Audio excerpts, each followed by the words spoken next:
Մի տոնական երեկո Մարինեն, հղի կինը, բացահայտում է ամուսնու դավաճանությունը մերժված լինելու ցավը։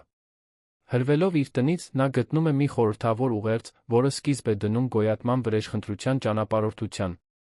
Իր մահացած հոր հուշումներով առաջնորդվելով, նա բացահայտում է մութ գաղտնիքներ կոռուպցիայի ցանց։ Արդարության իր որոնումը կփոխի բոլորի ճակատագիրը իր շուրջը։ Եթե այս պատմությունը ձեզ հետաքրքրեց, մի մոռացեք բաժանորդագրվել մեր ալիքին, ասեք, թե որ քաղաքից եք մեզ դիտում, մենք շարունակում ենք։ Խոստանում եմ, որ սա կլինի լավագույն պատմությունը, որը երբեք կլսեք ձեր կյանքում։ Քաղաքային տոնի լույսերը լուսավորում էին Երանի Հանրապետության հրապարակը, ասես երկնքից ընկած փոքրիկ աստղեր։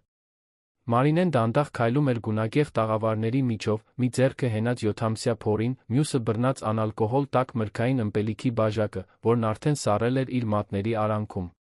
Քաղցր եգիպտացորենի հոտը խառնվում էր բոված ընթեղենի բույրին, աշխույժ երաժշտությունը արձագանքում էր Երանի կենտրոնի պատմական փողո ցներով։ Սա տոնակատարության երեկո էր, բայց Մարինեն կուրծքը սեղմված էր զգում, ասես ինչ-որ ծանր բան էր պատրաստվում փլուզվել իր վրա։ Ժպտալը դարձել էր ամենօրյա վարժություն։ Հաշվարկված ջանք, տեսքը պահպանելու համար, որպեսզի ոչ ոք չնկատի այն ճաքերը, որոնք անձայնորեն ձավորվում էին իր ամուսնության մեջ։ Մարինեն լավ էր դրանում։ Միշտ էլ եղել էր։ Մանուկ հասակից հորից, Անտոն Քորյանից, սովորել էր, որ հանգստություն պահպանելը ուժի նշան է։ Նա սովոր էր ասել, որ ամենաուժեղ մարդիկ նրանք են, ովքեր գիտեն իրենց ցավերը պահել իրենց մեջ, ովքեր արցունքները վերածում են վճռականության։ Եվ Մարինեն շատ բան ուներ Անտոնից։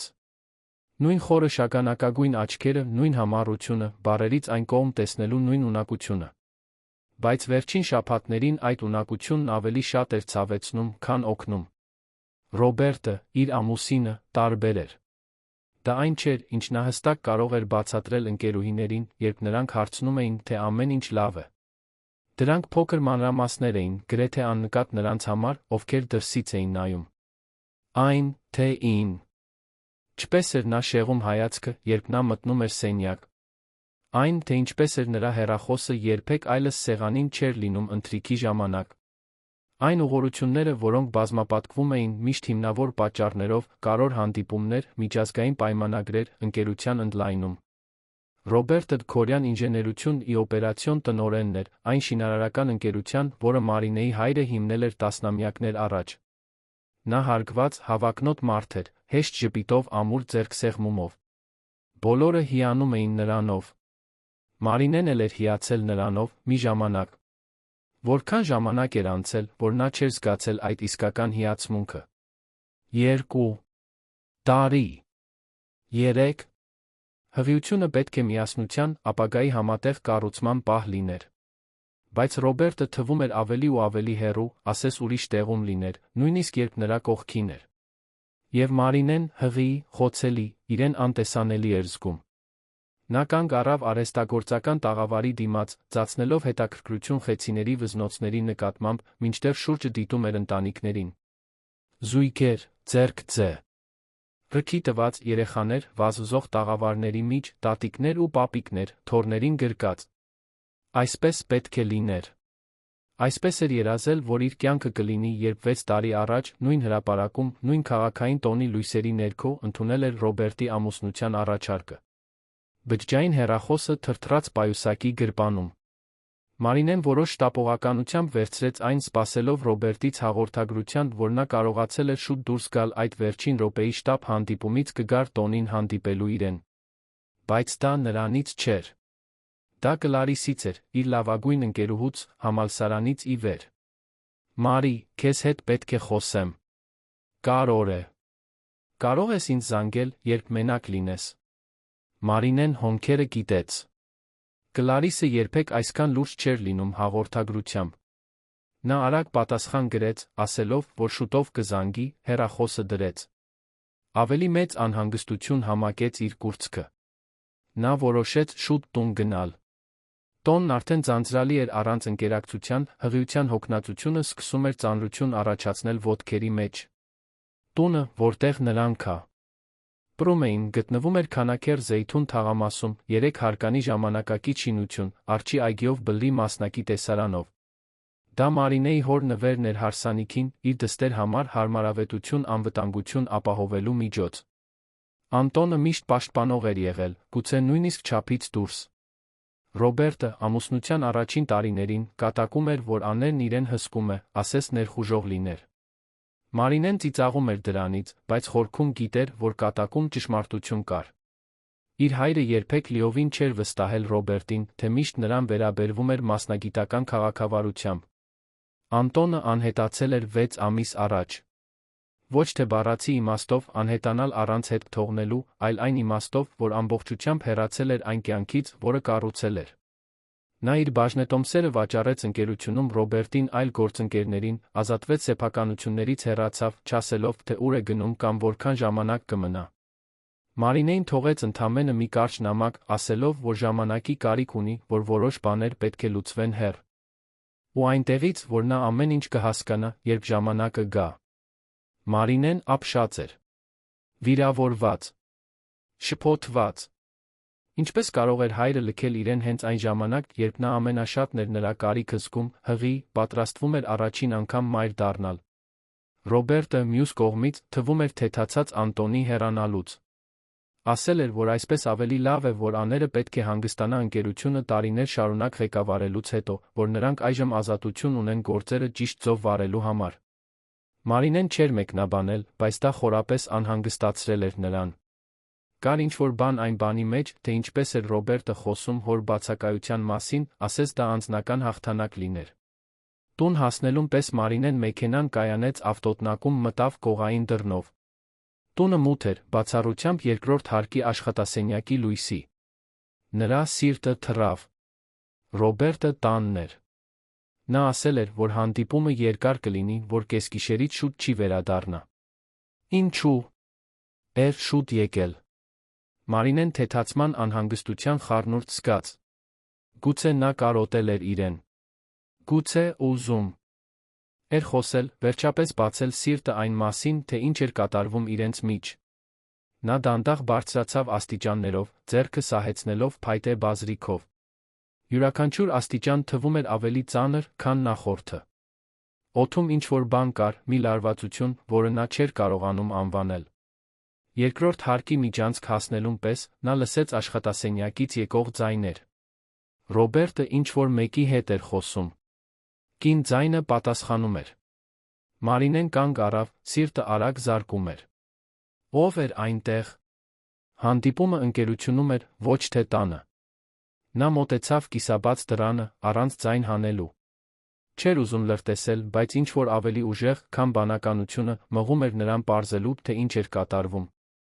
Եվ ապա տեսավ։ Ռոբերտը կանգնած էր պատուհանի մոտ, փողկապը թուլացրած, մազերը թեթակի անկարգ։ Եվ նրա կողքին, աշխատասենյակի կաշվե բազկաթոռին նստած էր Ջուլիա Թավրոսյանը։ Մարինեն ճանաչում էր նրան։ Ջուլիան Քորյան ինժեներություն-ի մարքեթինգի համակարգողն էր, 30 անց կին, ուղիղ սմազերով, սուր հայացքով, վստահ ժպիտով։ Միշտ անթերի հագնված։ Միշտ ճիշտ պատասխանը լեզվի ծայրին։ Մարինեն երբեք չէր սիրել նրան, բայց Ռոբերտը միշտ ասում էր, որ նա անփոխարինելի է ընկերության համար, որ ունի ռազմավարական տեսլական կատարման ունակություն։ Բայց այն, ինչ Մարինեն տեսավ այդ սենյակում, շատ ավելին էր, քան աշխատանքային հանդիպումը։ Ջուլիան մեղմորեն ծիծաղում էր Ռոբերտի ասածից, ապա վեր կացավ բազկաթոռից, մոտենալով նրան այնպիսի մտերմությամբ, որը կտրեց օդը սայրի պես։ Ռոբերտը չնահանջեց։ Նա ժպտաց, այն ժպիտով, որը Մարինեն ամիսներ շարունակ չէր տեսել, ձեռքը դրեց նրա դեմքին, քնքշորեն շոյելով նրա դեմքը այնպիսի նրբությամբ, որը Մարինեն կարծում էր, թե մոռացվել էր։ Ջուլիան ինչ-որ բան ասաց, որը Մարինեն չկարողացավ լսել, բայց այն, թե ինչպես էր Ռոբերտը նայում նրան, այն, թե ինչպես էին նրանց մարմինները թեքվում միմյանց կողմ, ամեն ինչ ասում էր։ Մարինեն զգաց, որ ոտքերը թուլանում են։ Պայուսակը ձեռքից ընկավ, ձայնը արձագանքեց միջանցքով։ Ռոբերտը Ջուլիան կտրուկ շրջվեցին։ Մի ակնթարթ լռությունը բացարձակ էր։ Ապա Ռոբերտը մի քայլ առաջ արեց, արտահայտությունը զարմանքից փոխվ։ Եց ինչ-որ բանի, որը Մարինեն չկարողացավ լիովին վերծանել։ Մեղքը։ Զայրույթը։ Թեթացումը։ Մարինե, նա ասաց, ձայնը զսպված։ Ես չէի սպասում, որ դու այդքան շուտ կվերադառնաս։ Ջուլիան ոչինչ չասաց։ Պարզապես ձեռքերը ծալեց, հայացքն ամուր, առանց ամոթի կամ զղջման հետքի։ Այդ մութ աչքերում նույնիսկ բավարարվածության փայլ կար, ասես նա վաղուց էր սպասում այդ պահին։ Մարինեն փորձեց խոսել, բայց բառերը չէին դուրս գալիս։ Կոկորդը փակ էր, աչքերը ցավում էին։ Նա նայեց Ռոբերտին, այն մարդուն, ում հետ ամուսնացել էր, ում հետ կյանք էր կառուցել, ումից երեխա էր սպասում։ Եվ տեսավ մի անծանոթի։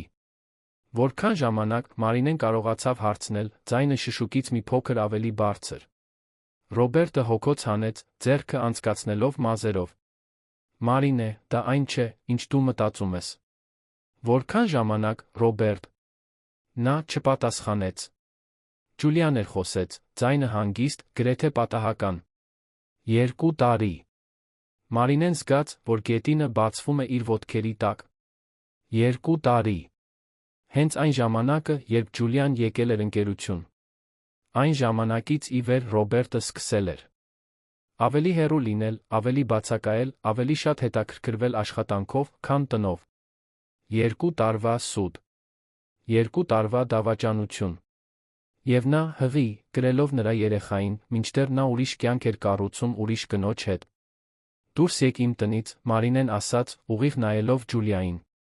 Ջուլիան ուսերը թոթվեց, վերցրեց պայուսակը սեղանից քայլեց դեպի դուռը։ Մարինեի կողքով անցնելիս նա մեկ վայրկյան կանգ առավ։ Նա երբեք իրականում քոնը չի եղել, նա մեղմորեն ասաց, միայն Մարինեի լսելու համար։ Դու միշտ պարզապես պարտավորություն ես եղել։ Մարինեն բռունցքները սեղմեց, բայց չպատասխանեց։ Ջուլիան իջավ աստիճաններով դուրս եկավ տնից, թողնելով միայն դռան փակվելու ձայնը։ Մարինեն շարունակում էր կանգնած մնալ միջանցքում, նայելով Ռոբերտին, ով այժմ խուսափում էր իր հայացքից։ Ես կարող եմ բացատրել, նա սկսեց։ Ինչ բացատրել, Մարինեն ընդհատեց, ձայնը դողդողալով։ Որ դու ինձ դավաճանել ես 2 տարի։ Որ ամեն ինչ, ինչ մենք կառուցել ենք, սուտ էր։ Որ մինչ ես պլանավորում էի մեր երեխայի ժամանումը, դու ուրիշի հետ էիր։ Դու չես հա։ Սկանում, Ռոբերտի ձայնն ավելի կոպիտ դարձավ։ Դու երբեք չես հասկացել այն ճնշումը, որը ես զգում եմ։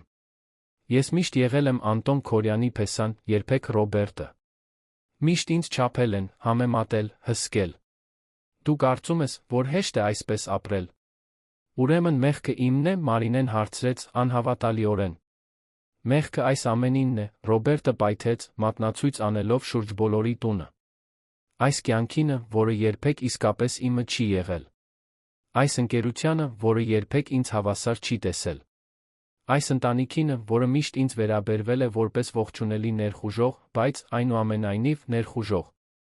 Մարինեն գլխով արեց, արցունքները վերջապես հոսում էին դեմքով։ Ես քեզ սիրում էի, Ռոբերտ։ Իսկապես։ Եվ դու ամեն ինչ դեն նետեցիր։ Ես էլ եմ քեզ սիրել, նա ասաց, բայց արտահայտությունը դատարկ հնչեց։ Բայց ամեն ինչ փոխվեց։ Ջուլիան ինձ հասկանում է այնպես, ինչպես դու երբեք չհասկացար։ Մարինեն այլս ուժ չուներ վիճելու։ Նա շրջվեց իջավ աստիճաններով, յուրաքանչյուր քայլ պայքար էր հուսահատության դեմ, որը սպառնում էր սպառել նրան։ Նա վերցրեց մեքե։ Նայի բանալիները դուրս եկավ տնից, առանց որոշակի նպատակակետի, պարզապես պետք էր շնչել, պետք էր հեռու լինել այնտեղից։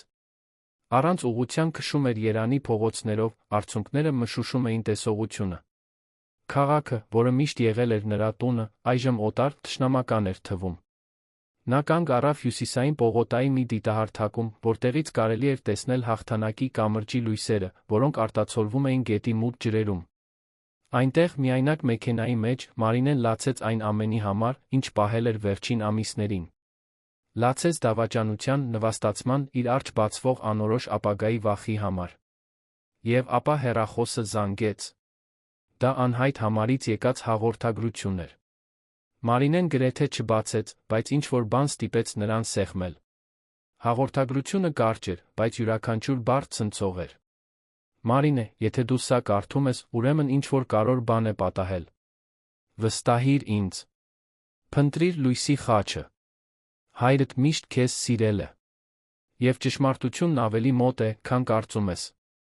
Մարինեն 3 անգամ կարդաց հաղորդագրությունը, սիրտը արագ զարկում էր։ Լույսի խաչ։ Այդ խորհրդանիշը, որը հայրը միշտ նկարում էր իր հին նախագծերում։ Ոճավորված խաչ, կենտրոնից բխող լույսի ճառագայթներով։ Նա ասում էր, որ դա ներկայացնում է հույս, վերացնունդ, նոր սկիզբ մթության հետո։ Մարինեն երբեք լիովին չէր հասկացել նշանակությունը, բայց գիտեր, որ դա կարևոր էր Անտոնի համար։ Եվ այժմ, դավաճանության ցավի այդ գիշեր, այդ խորհրդանիշը վերադարձավ որպես գուշակություն, որը պետք է բացահայտվեր։ Մարինեն սրբեց արցունքները, նայեց իր արջի քաղաքին։ Ինչ-որ բան էր պատրաստվում փոխվել։ Նա զգում էր դա։ Այն ցավը, որը սպառում էր նրան, այժմ կվերածվեր ավելի մեծ բանի։ Դեռ չգիտեր, թե ինչպես կամ ինչու, բայց մի վստահություն էր աճում իր կրծքում։ Ճշմարտությունը թաքնված էր, սպասելով բացահայտվելուն։ Եվ իր հայրը, նույնիսկ բացակայելով, իր համար ուղի էր թողել հետելու։ Նա միացրեց մեքենան, սկսեց քշել։ Ոչ թե տուն, այլ դեպի Շենգավիթ թաղամաս, որտեղ գտնվում էր Քորեան ինժեներությունի հին պահեստը, առաջին վայրը, որտեղ ամեն ինչ սկսվել էր, տասնամյակներ առաջ։ Եթե պատասխաններ կային, դրանք այնտեղ կլինեին։ Մարինեն հստակ չգիտեր, թե ինչ էր փնտրում, բայց զգում էր, որ դա մի ճանապարհորդության առաջին քայլն էր, որը հավերժ կփոխեր իր կյանքը։ Կամուրջն անցնելիս Մարինեն նայեց հետի հայելուն։ Իր հին կյանքի լույսերը մնում էին հետում, ավելի ու ավելի հեռու։ Եվ առջում, գիշերվա մթության մեջ, մի փոքրիկ, բայց ամուր լույս էր սկսում փայլել։ Դա ճշմարտության լույսն էր։ Եվ Մարինեն պատրաստ էր հետել դրան, անկախ նրանից, թե ուր կտաներ այն իրեն։ Պահեստը հին, երկհարկանի շենք էր, բաց աղյուսե պատերով, բարձր պատուհաններով։ Այն տարիներ շարունակ լքված էր եղել, քանի որ ընկերությունը տեղափոխվել էր կենտրոնի ժամանակակից գրասենյակ։ Մարինեն կայանեց մեքենան Ժանգոտ դարպասի դիմաց, դուրս եկավ մեքենայից։ Գիշերը ցուրտ էր, ծովից եկող քամին բերում էր ծովի հոտը, խառնված թաց հողի բույրին։ Նա վերցրեց լապտերը ձեռնոցների խցիկից, քայլեց դեպի մուտքը։ Դարպասը կողպված էր, բայց Մարինեն հիշում էր կողային մուտքը, որը հայրը օգտագործում էր, երբ ժամերից դուրս ինչ-որ բան էր պետք վերցնել։ Նա շրջանցեց շենքը, ձեռքերը դողալով, գտ ավ մետաղյա դուռը։ Իր զարմանքին, այն բաց էր։ Նա դանդաղ հրեց այն, ջռոցը արձագանքեց գիշերվա լռության մեջ։ Ներսում պահեստը դատարկ էր։ Միայն մի քանի հին կահույք, ծածկված փոշոտ ծածկոցներով, մոռացված փաստաթղթերի արկղեր մութ անկյուններում։ Մարինեն լուսավորեց տարածքը լապտերով, փնտրելով լույսի խաչի խորհրդանիշի որե նշան։ Եվ ապա տեսավ, հետի պատին, տարիներ առաջ նկարված մի նշան։ Ոճավորված խաչը, իր լույսի ճառագայթներով, խունացած, բայց դեռ տեսանելի։ Մարինեն մոտեցավ պատին, մատները անցկացնելով նկարի վրայով։ Այնտեղ ինչ-որ տարբեր բան կար։ Պատի վրա մի թեթ ուռուցիկություն, գրեթե աննկատելի։ Նա սեղմեց, մի փոքր գաղտնի դուռ բացվեց մեղմ սեղմումով։ Ներսում կար դեղնած ծրար մետաղյա բանալի, վրան փորագրված սկզբնատառերով, ՄՎ։ Մարինեն դողդոջուն ձեռքերով բացեց ծրարը։ Ներսում կար ձեռագիր նամակ, իր հոր անսխալական ձեռագրով։ Իմ սիրելի Մարինե, եթե դու սա կարդում ես, ուրեմն ինչ-որ բան սխալ է գնացել, դու ստիպված ես եղել պատասխաններ փնտրել։ Ներիր ինձ, որ չեմ կարող քո կողքին լինել անձամբ, բայց իմացիր, որ յուրաքանչյուր քայլ, որ արել եմ, եղել է քեզ պաշտպանելու համար։ Կամ բաներ Քորեան ինժեներությունի քո շուրջի մարդկանց մասին, որոնք դու պետք է իմանաս։ Բաներ, որոնք ես փորձել եմ շտկել, մինչ ուշ չլինի։ Օգտագործիր այս բանալին։ Այն բացում է Հայ բիզնես բանկի, կենտրոնի մասնաճյուղի պահատուփը։ Արկղի համարը փորագրված է դրա վրա։ Այնտեղ դու կգտնես փաստաթղթեր, որոնք կբացահայտեն ճշմարտությունը։ Եվ հիշիր, լույսի խաչը միշտ լուսավորում է ճանապարհը ամենամութ ժամերին։ Վստահիր Կարեն Մենդեսյանին։ Նա ամեն ինչ գիտի։ Քեզ սիրում եմ ամեն ինչից առավել, իմ դուստր։ Քո հայրը, Անտոն։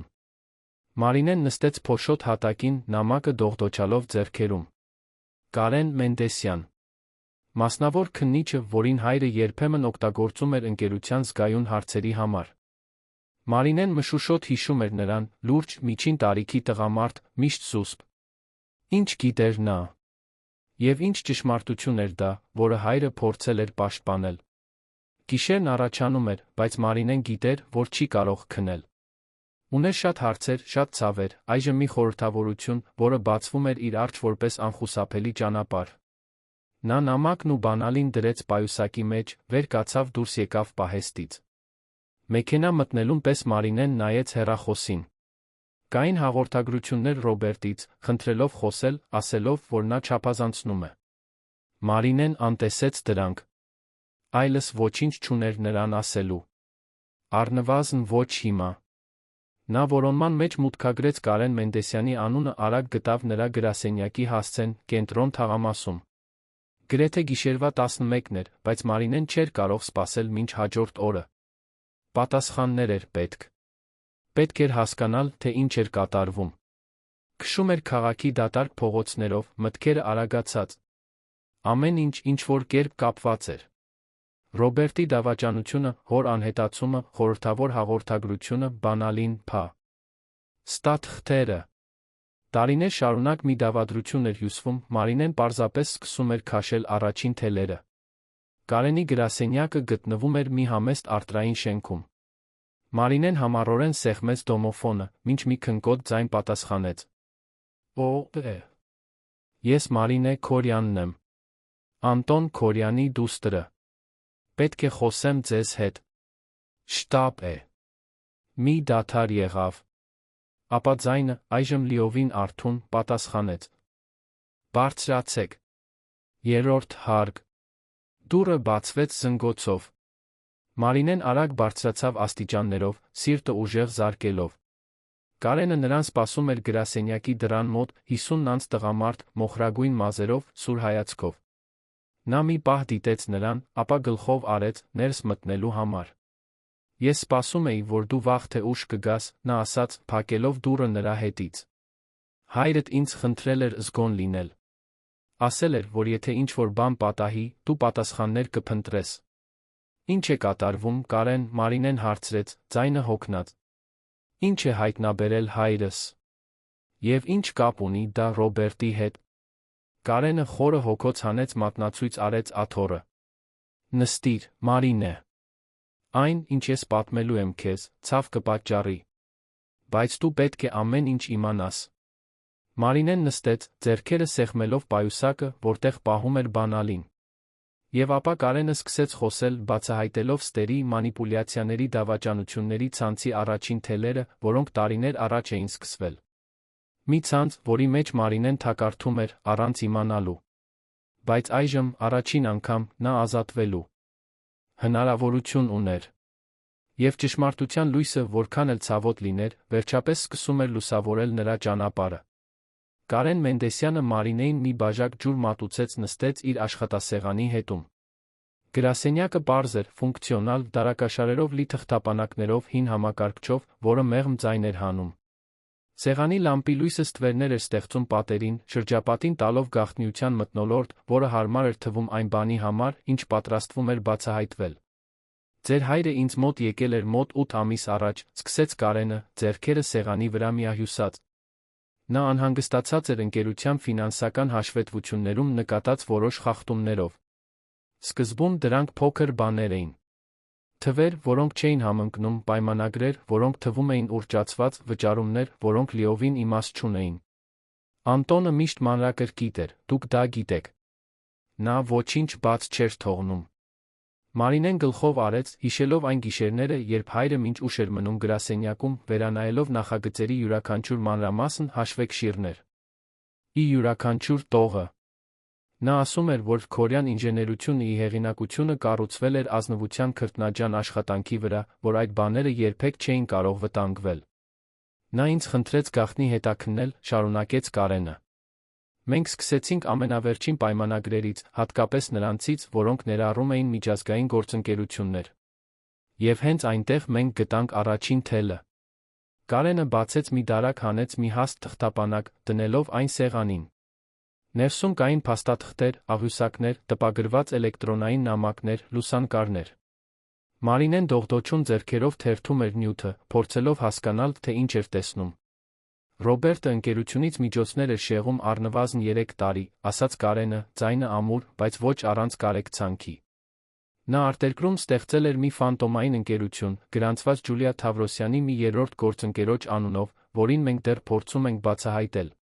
Այդ ընկերության միջոցով նա ուռճացնում էր պայմանագրերը, անհիմն միջնորդավճարներ էր գանձում, գումարը փոխանցում էր օֆշ որային հաշիվներին։ Մարինեն զգաց, որ ստամոքսը շրջվում է։ Որքան։ Մինչ այնտեղ, որքան կարողացել ենք հետել, մոտ 15 միլիոն դրամ։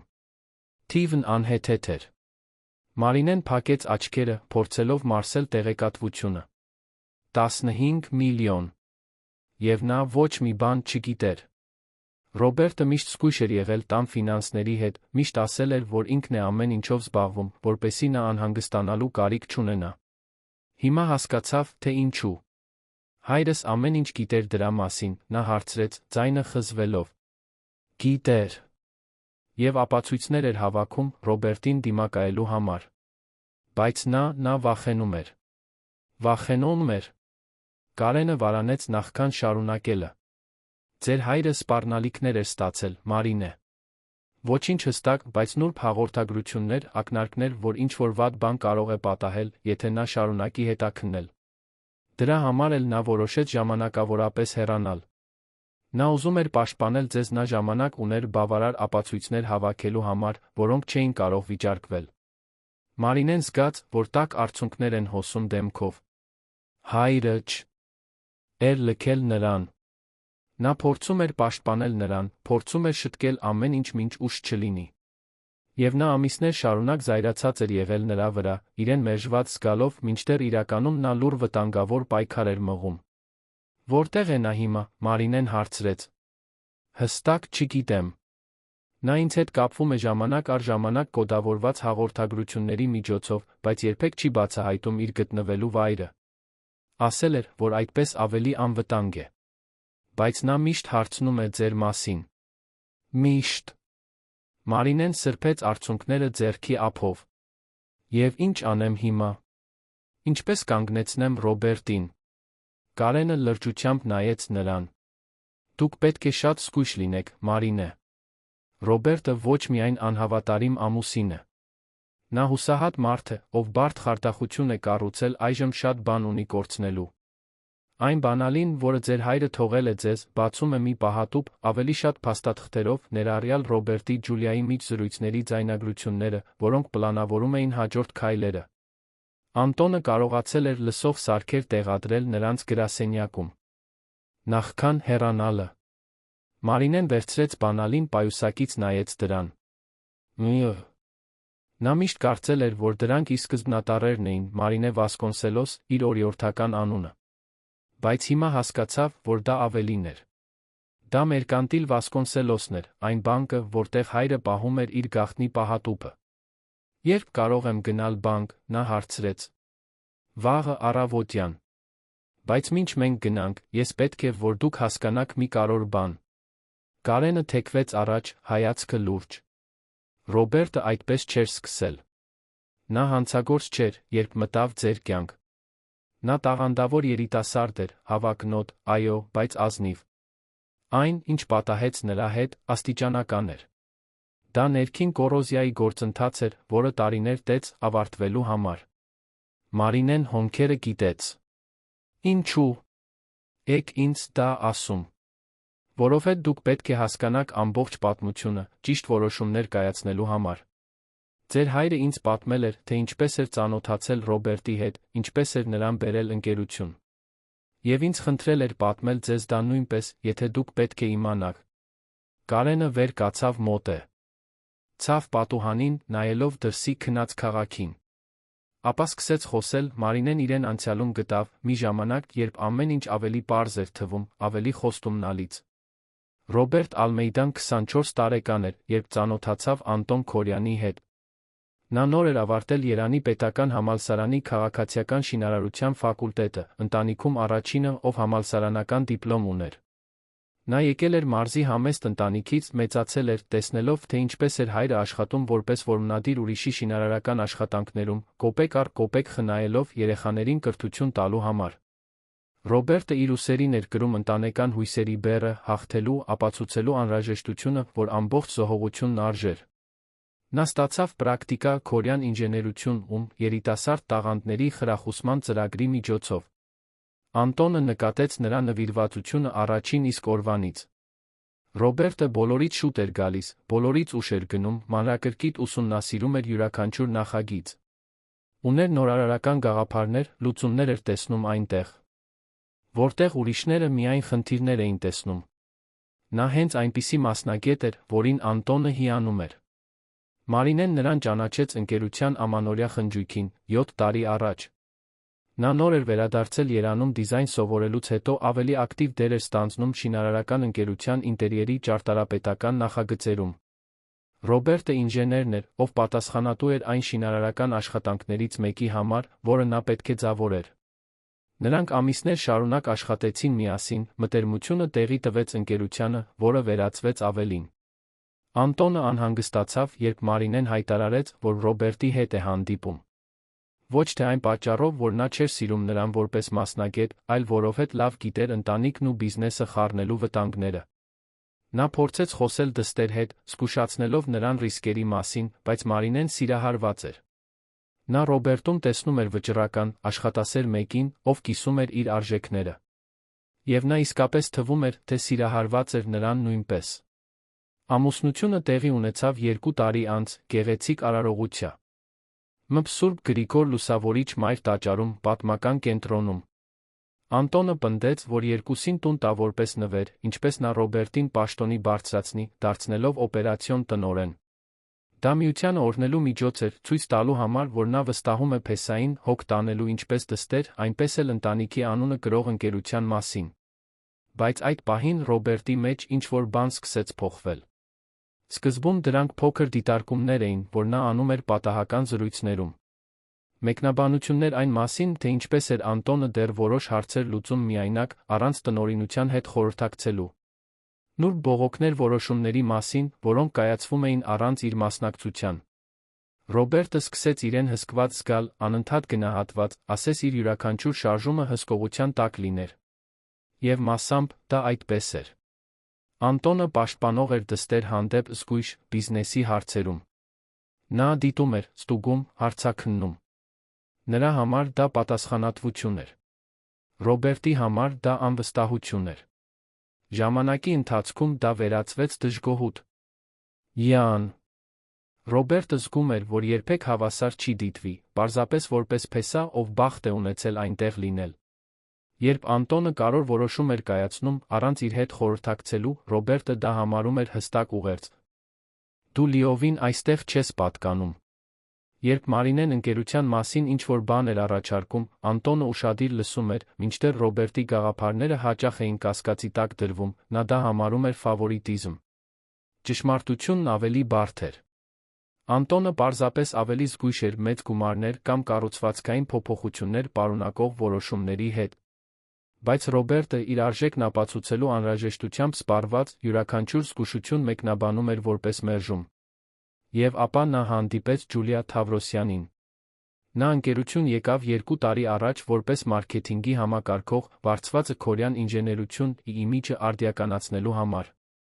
Նա խելացի էր, հավակնոտ, Ռոբերտում ճանաչեց մեկին, ով նույնքան հիասթափված էր ստատուս քվոից։ Նրանք սկսեցին խոսել իրենց հիասթափությունների մասին, այն մասին, թե ինչպես կարող էր ընկերությունն ավելի շատ աճել, եթե լիներ ավելի քիչ վերահսկողություն, ավելի քիչ բյուրոկրատիա։ Ջուլիան սնուցում էր Ռոբերտի դժգոհությունը, հաստատում էր նրա բողոքները, աստիճանաբար համոզեց նրան,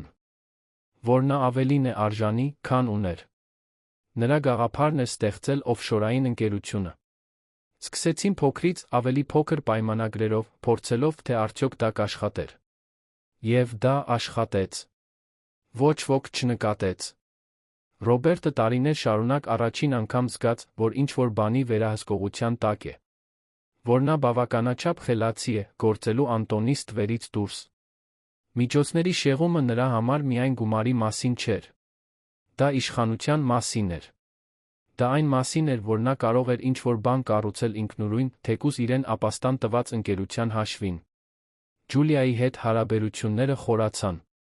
Նա ոչ միայն հանցակից էր բիզնեսում, այլ մեկը, ով նրան տեսնում էր այնպես, ինչպես նա ուզում էր տեսնվել։ Հզոր, ընդունակ, անկախ։ Մարինեն ներկայացնում էր նրա անցյալը, նրա անապահովությունը, աների ստվերը, ով երբեք լիովին չէր ընդունի նրան։ Ջուլիան ներկայացնում էր նրա ապագան, մի ապագա, որտեղ նա կլիներ գլխավոր հերոսը։ Երբ Անտոնը սկսեց կասկածել հետաքննել, Ռոբերտը խուճապի մատնվեց։ Ամեն ինչ, ինչ նա կառուցել էր, վտանգված էր։ Ջուլիան առաջարկեց, որ գուցե ժամանակն է, որ Անտոնը մի քայլ հետ քաշվի, վերջնականապես թոշակի անցնի։ Ռոբերտը համաձայնեց։ Նրանք ճնշում գործադրեցին ծերունու վրա լարված հանդիպումների, առողջության հանգստի մասին փաստարկների միջոցով։ Անտոնը սկզբում դիմադրեց, բայց հասկացավ, որ բացահայտ պայքարելը կարող է բացահայտել սկանդալներ, որոնք կպատրեն ընկերության անունը։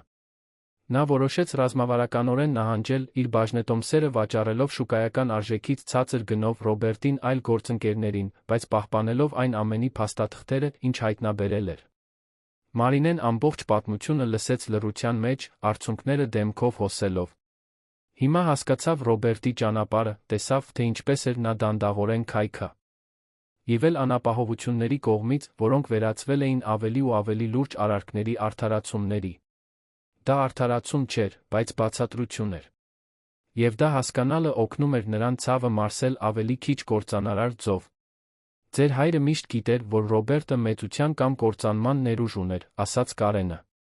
Ցավոք, նա ընտրեց երկրորդ ճանապարհը։ Եվ այժմ ձեզ է մնում որոշել, թե ինչ անել այդ տեղեկատվության հետ։ Մարինեն սրբեց արցունքները, խորը շունչ քաշեց։ Ես ուզում եմ արդարություն։ Ոչ թե վրեժ, այլ արդարություն։ Հայրս արժանի է։ Ընկերությունն արժանի է։ Եվ ես արժանի եմ։ Կարենը առաջին անգամ ժպտաց այդ գիշեր։ Ձեր հայրը վստահ էր, որ դուք դա կասեք։ Դրա համար էլ ամեն ինչ պատրաստել էր։ Վաղը կգնանք բանկ։ Կվերցնենք փաստաթղթերը։ Եվ ապա ռազմավարություն կմշակենք։ Մարինեն գլխով արեց։ Բայց կար մի հարց, որը դեռ տանջում էր նրան։ Կարեն, Ռոբերտը գիտի, որ հայրս այդ ապացույցներն ունի։ Կասկածում է։ Դրա համար էլ դեռ չի արել այն վերջնական քայլը, որը պլանավորում էր։ Ինչ քայլ։ Կարենը թղթապանակից մեկ այլ փաստա։ Թուղթ հանեց տվեց Մարինեին։ Դա քորեան ինժեներությունի միջազգային ընդլայնման նախագիծ էր, կենտրոնացած Լատինական Ամերիկայի երկրների վրա։ Փաստաթուղթը լի էր տպավորիչ ֆինանսական կանխատեսումներով, հավակնոտ ժամանակացույցերով, ռազմավարական գործընկերություններով։ Եվ վերջում մի դրույթ, որը գրավեց Մարինեի ուշադրությունը։ Նախագծի հաստատման դեպքում տնօրինությունը կվերակազմավորվեր, Ռոբերտ Ալմեյդան կստանձներ գլխավոր տնօրենի պաշտոնը, լիակատար լիազորություններով բոլոր ռազմավարական որոշումների վերաբերյալ։ Նա ուզում է լիակատար վերահսկողություն, Մարինեն ասաց, ձայնը լարված։ Եվ երբ է դա հայտարարելու։ 2 շաբաթից։ Ներդրողների միջոցառում է նախատեսված Երանի Մարիոթ հյուրանոցում։ Ռոբերտը կներկայացնի նախագիծը, կփնտրի մնացած բաժնետերերի հավանությունը։ Եթե հաջողվի, նա բավարար իշխանություն կունենա, իր խախտումների ցանկացած հետ ջնջելու ընկերության նոր փուլ սկսելու իր բացարձակ ղեկավարության ներքո։ Մարինեն ցրտ զգաց ողնաշարում։ 2 շաբաթ։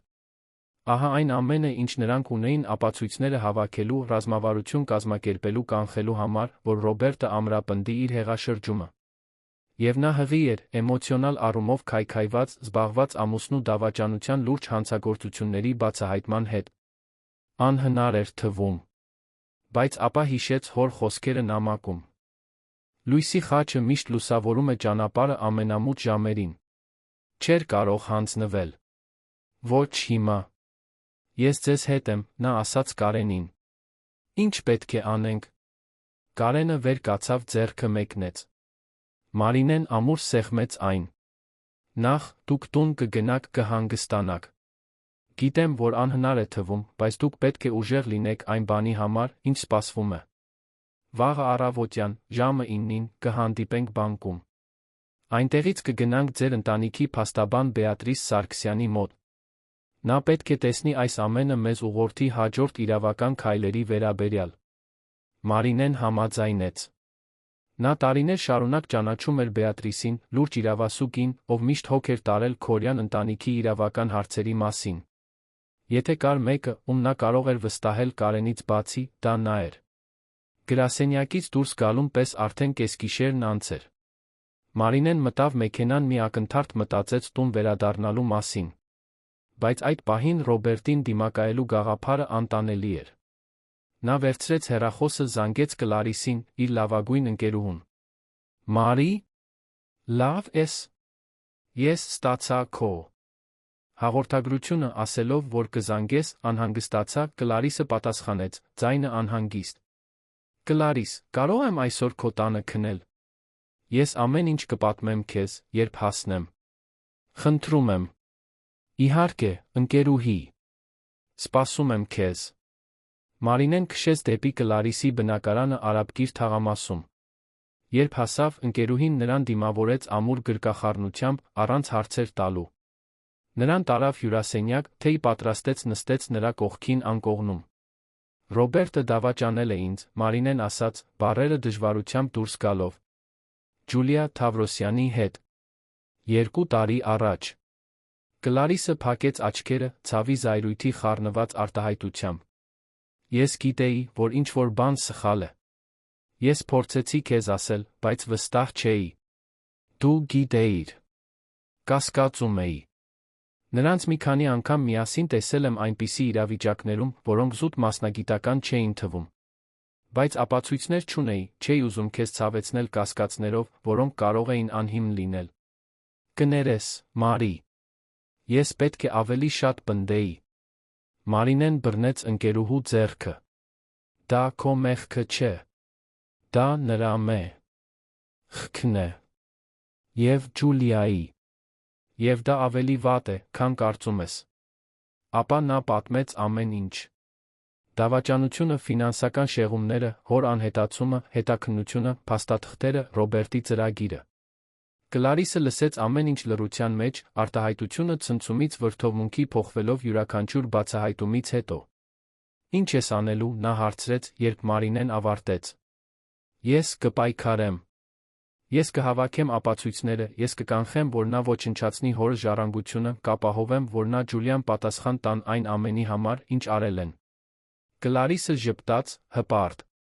Ես սպասում էի, որ դու դա կասես։ Եվ դու մենակ չես, Մարի։ Ես այստեղ եմ։ Միշտ եղել եմ։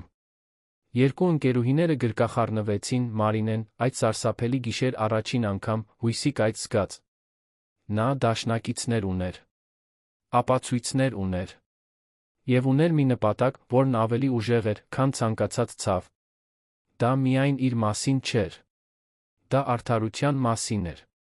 Դա այն պաշտպանելու մասին էր, ինչ իր հայրը կառուցել էր այդքան ջանքերով։ Դա այն մասին էր, որ ապահովվի արժանապատիվ ապագա իր որդուհը։ Ամար, ում կրում էր իր որովայնում։ Այդ գիշեր Մարինեն քիչ քնեց, բայց երբ քունը վերջապես եկավ, երազեց հոր մասին։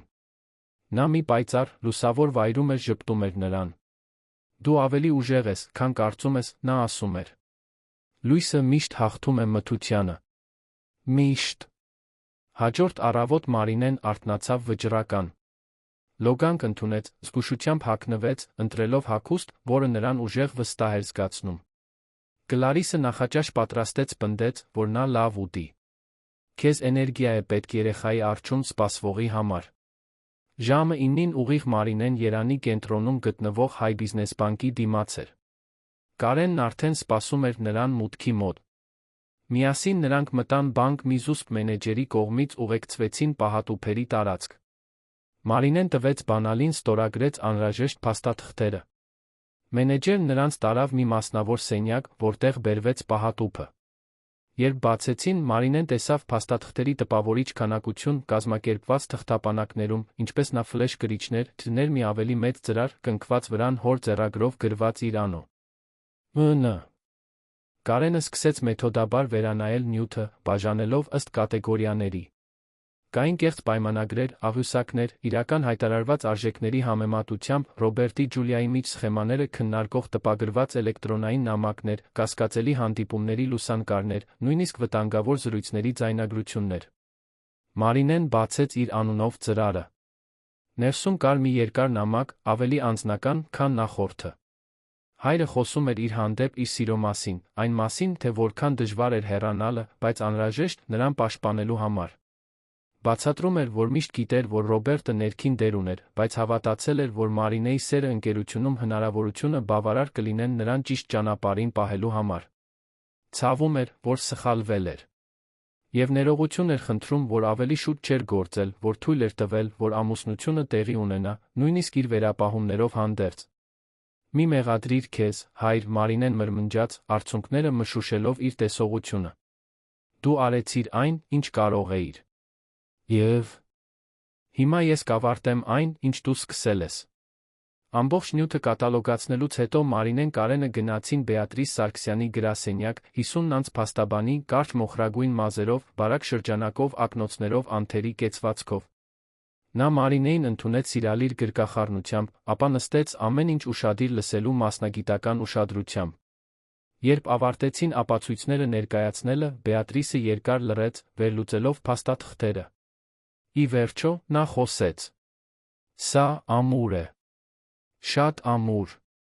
Այս նյութով մենք կարող ենք ոչ միայն կանխել Ռոբերտի պլանը, այլ սկսել գործընթացներ, որոնք նրան կպատասխանատվության կենթարկեն քաղաքացիական վարչական կարգով։ Բայց մենք պետք է ռազմավարական լինենք այն մասին, թե ինչպես երբ բացահայտենք այս ամենը։ Ես ուզում եմ նրան հրապարակայնորեն բացահայտել, Մարինեն ասաց։ Ներդրողների միջոցառմանը։ Բոլորի աչքի առաջ։ Բեատրիսը լրջությամբ նայեց նրան։ Վստահ եք։ Դա ցավոտ կլինի։ Դա հրապարակային կլինի։ Ձեր անձնական կյանքը բացահայտված կլինի։ Գիտեմ։ Բայց դա ճիշտ ձն է։ Հայրս կառուցել է Քորյան ինժեներ։ Ռություն թափանցիկությամբ ազնվությամբ։ Եթե մենք պետք է վերականգնենք այդ արժեքները, դա պետք է լինի նույն կերպ։ Ճշմարտությունը բացահայտված է ցերեկվա լույսի ներքո։ Բեատրիսը դանդաղ գլխով արեց։ Ապա պատրաստենք ամեն ինչ։ Բայց Մարինե, դուք պետք է պատրաստ լինեք հետանքներին։ Ռոբերտը դա պասիվ չի ընդունի։ Եվ Ջուլիան նույնպես։ Ես պատրաստ եմ, Մարինեն պատասխանեց։ Եվ առաջին անգամ երկար ժամանակի ընթացքում նա լիովին հավատում էր դրան։ Հաջորդ 2 շաբաթները Մարինեի կյանքի ամենաինտենսիվն էին։ Նա ժամանակավորապես տեղափոխվեց Կլարիսի բնակարան, հրաժարվելով Ռոբերտի հետ ցանկացած կապից, բացի խիստ անհրաժեշտից։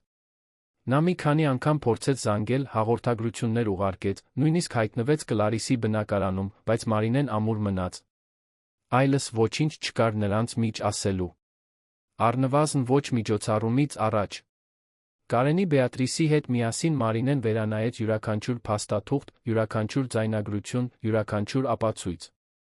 Նրանք պատրաստեցին մանրամասն ժամանակագրական, անհերքելի ներկայացում։ Բեատրիսը զուսպ կապ հաստատեց մի քանի ազդեցիկ բաժնետերերի հետ, կասկածներ սերմանելով Ռոբերտի ընդլայնման նախագծի շուրջ, առանց լիովին բացահայտելու, թե ինչ էին գիտեին։ Գաղափարն է ստեղծել բերրի հող, երբ ճշմարտությունը դուրս կգար։ Մարինեն նա էմոցիոնալ աջակցություն փնտրեց վնասվածքների ճգնաժամային իրավիճակների մասնագիտացված թերապևտի միջոցով։ Նա պետք է մտավոր առումով ուժեղ լիներ այն բանի համար, ինչ սպասվում էր։ Թերապիայի նիստերը օգնեցին նրան մարսել դավաճանությունը, հասկանալ, որ տեղի ունեցածից ոչինչ իր մեղքը չէր, պատրաստվել վերջնական դիմակայությանը։ Միջոցառումից 1 օր առաջ Մարինեն անհայտ համարից զանգ ստացավ։ Նրա սիրտը արագացավ։ Արդյոք իր հայրն էր։ Պատասխանեց դողդոջուն ձեռքերով։ Իմ դուստր։ Դա Անտոնի ձայնն էր, հուզված, բայց ամուր։ Մարինեն անմիջապես սկսեց լացել։ Հայր, որտեղ ես։ Ինչու։ Չես վերադառնում։ Դեռ չեմ կարող, Մարինե։ Բայց ուզում եմ, որ իմանաս, որ հպարտ եմ քեզանով։ Կարենն ինձ ամեն ինչից տեղյակ է պահել։ Դու խիզախ ես։ Ավելի խիզախ, քան ես։ Ես վախենում եմ, հայր։ Գիտեմ։ Բայց վախը միայն նշանակում է, որ դու հասկանում ես քո արածի կարևորությունը։ Վաղը, երբ բարձրանաս այդ բեմ, հիշիր։ Ճշմարտությունն ամենաուժեղ լույսն է, որ գոյություն ունի։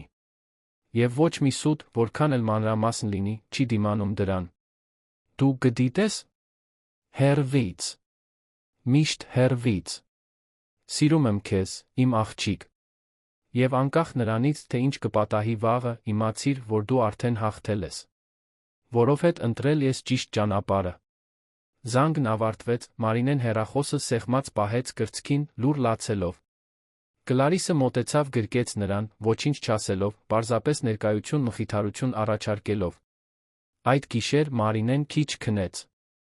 Մնաց բնակարանի պատշգամբում, նայելով քաղաքի լույսերին, շոյելով որովայնը, որտեղ իր որդին էր աճում։ Վաղը ամեն ինչ կփոխվի, նա մեղմորեն ասաց։ Եվ ես խոստանում եմ, որ դու կմեծանաս, իմանալով միայն ճշմարտությունը։ Նույնիսկ եթե ցավոտ լինի։ Նույնիսկ եթե դժվար լինի։ Որովհետ դա է մեզ ուժեղ դարձնում։ Արածակը երանի վրա մաքուր ու կապույտ երկինք բերեց։ Եվ Մարինեն, հագնված նրբագեղ զգեստով, որը ընդգծում էր իր հղի մարմինը, մազերը հավաքած պարզ հանգույցով, նայեց հայելուն։ Նա զոհ չտեսավ։ Նա տեսավ մի մարտիկի։ Եվ պատրաստ էր իր յանքի ամենակարևոր մարտին։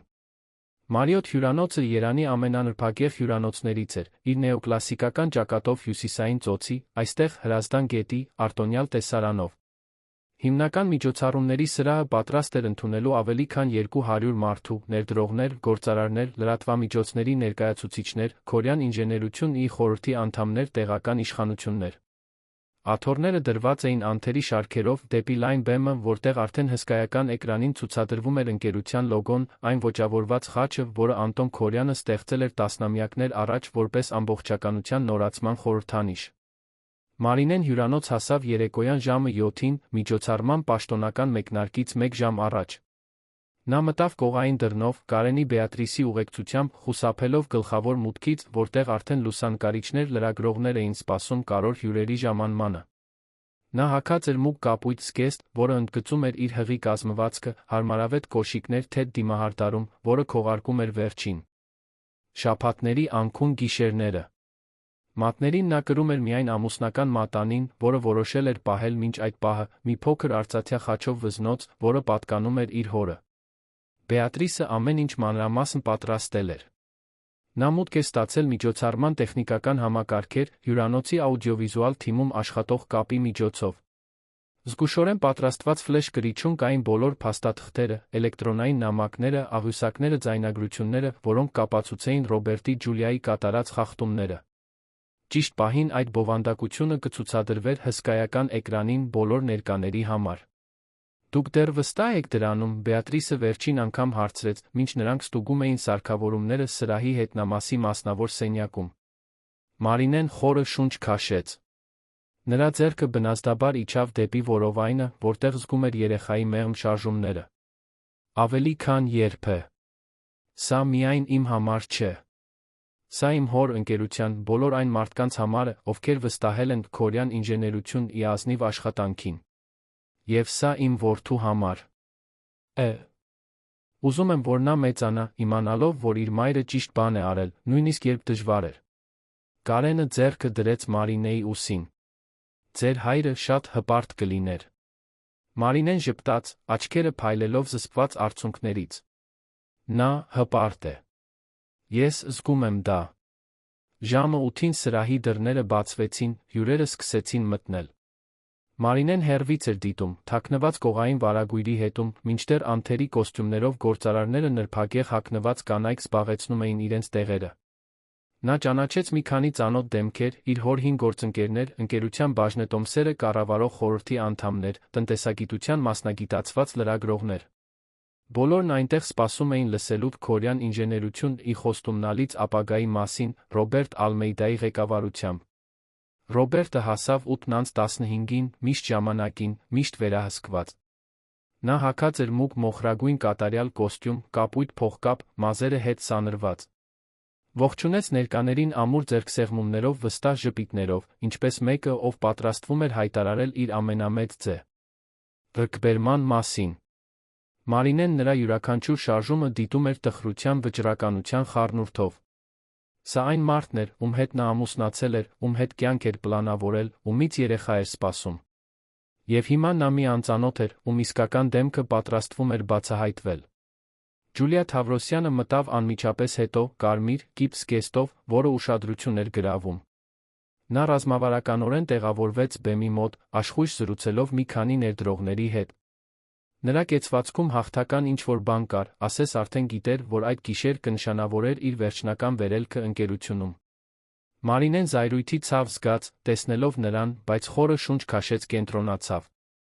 Զայրույթը այն չէր, ինչ նրան պետք էր այդ պահին։ Նրան պետք էր պարզություն, ուժ, կենտրոնացում։ Արարողության վարողը բարձրացավ բեմ, խնդրեց բոլորին զբաղեցնել իրենց տեղերը։ Սրահի լույսերը մարեցին, հսկայական էկրանը կենդանացավ Քորեան ինժեներություն ինստիտուցիոնալ տեսանյութով, ցուցադրելով ավարտված աշխատանքներ, ապագա նախագծեր, գոհ հաճախորդների վկայություններ։ Դա անթերի, պրոֆեսիոնալ արտադրություն էր, հենց այնպիսին, ինչպիսին Ջուլիան այդքան լավ էր անում։ Մարինեն ճանաչեց մի քանի հին պատկերներ, սրտի ցավ զգաց, տեսնելով հոր հին լուսանկարները, բացելով շինություններ, զրուցելով աշխատողների հետ, ժպտալով իշխանությունների կողքին։ Երբ տեսանյութն ավարտվեց, Ռոբերտը բարձրացավ բեմ, քաղաքավարի ծափահարությունների ներքո։ Նա շնորհակալություն հայտնեց բոլորի ներկայության համար, մի քանի թեթ կատակներ արեց, որոնք ծիծաղ առաջացրին լսարանում, ապա սկսեց իր ներկայացումը։ Նա խոսեց շինարարության շուկայի մարտահրավերների, միջազգային ասպարեզում տեսնվող հնարավորությունների, նորարարության համարձակության անհրաժեշտության մասին։ Դա լավ փորձված, համոզիչ, խարիզմատիկ ելույթ էր։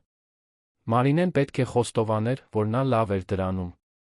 Միշտ էլ եղել էր։ Եվ դրա համար Ռոբերտը շարունակեց, ձայնը արձագանքելով սրահով, ես այսօր ձեզ եմ ներկայացնում ամերիկաների ընդլայնման նախագիծը, հավակնոտ նախաձեռնություն, որը Քորեան ինժեներությունը կտանի նոր բարձունքների։ Մենք ներկա կլինենք Չիլիում, Կոլումբիայում, Պերուում, կառուցելով ոչ միայն շենքեր, այլ կամուրջներ մշակույթների, տնտեսությունների, մարդկանց միջ։ Հսկայական էկրանին ցուցադրվեցին քարտեզներ, գրաֆիկներ, տպավորիչ ֆինանսական կանխատեսումներ։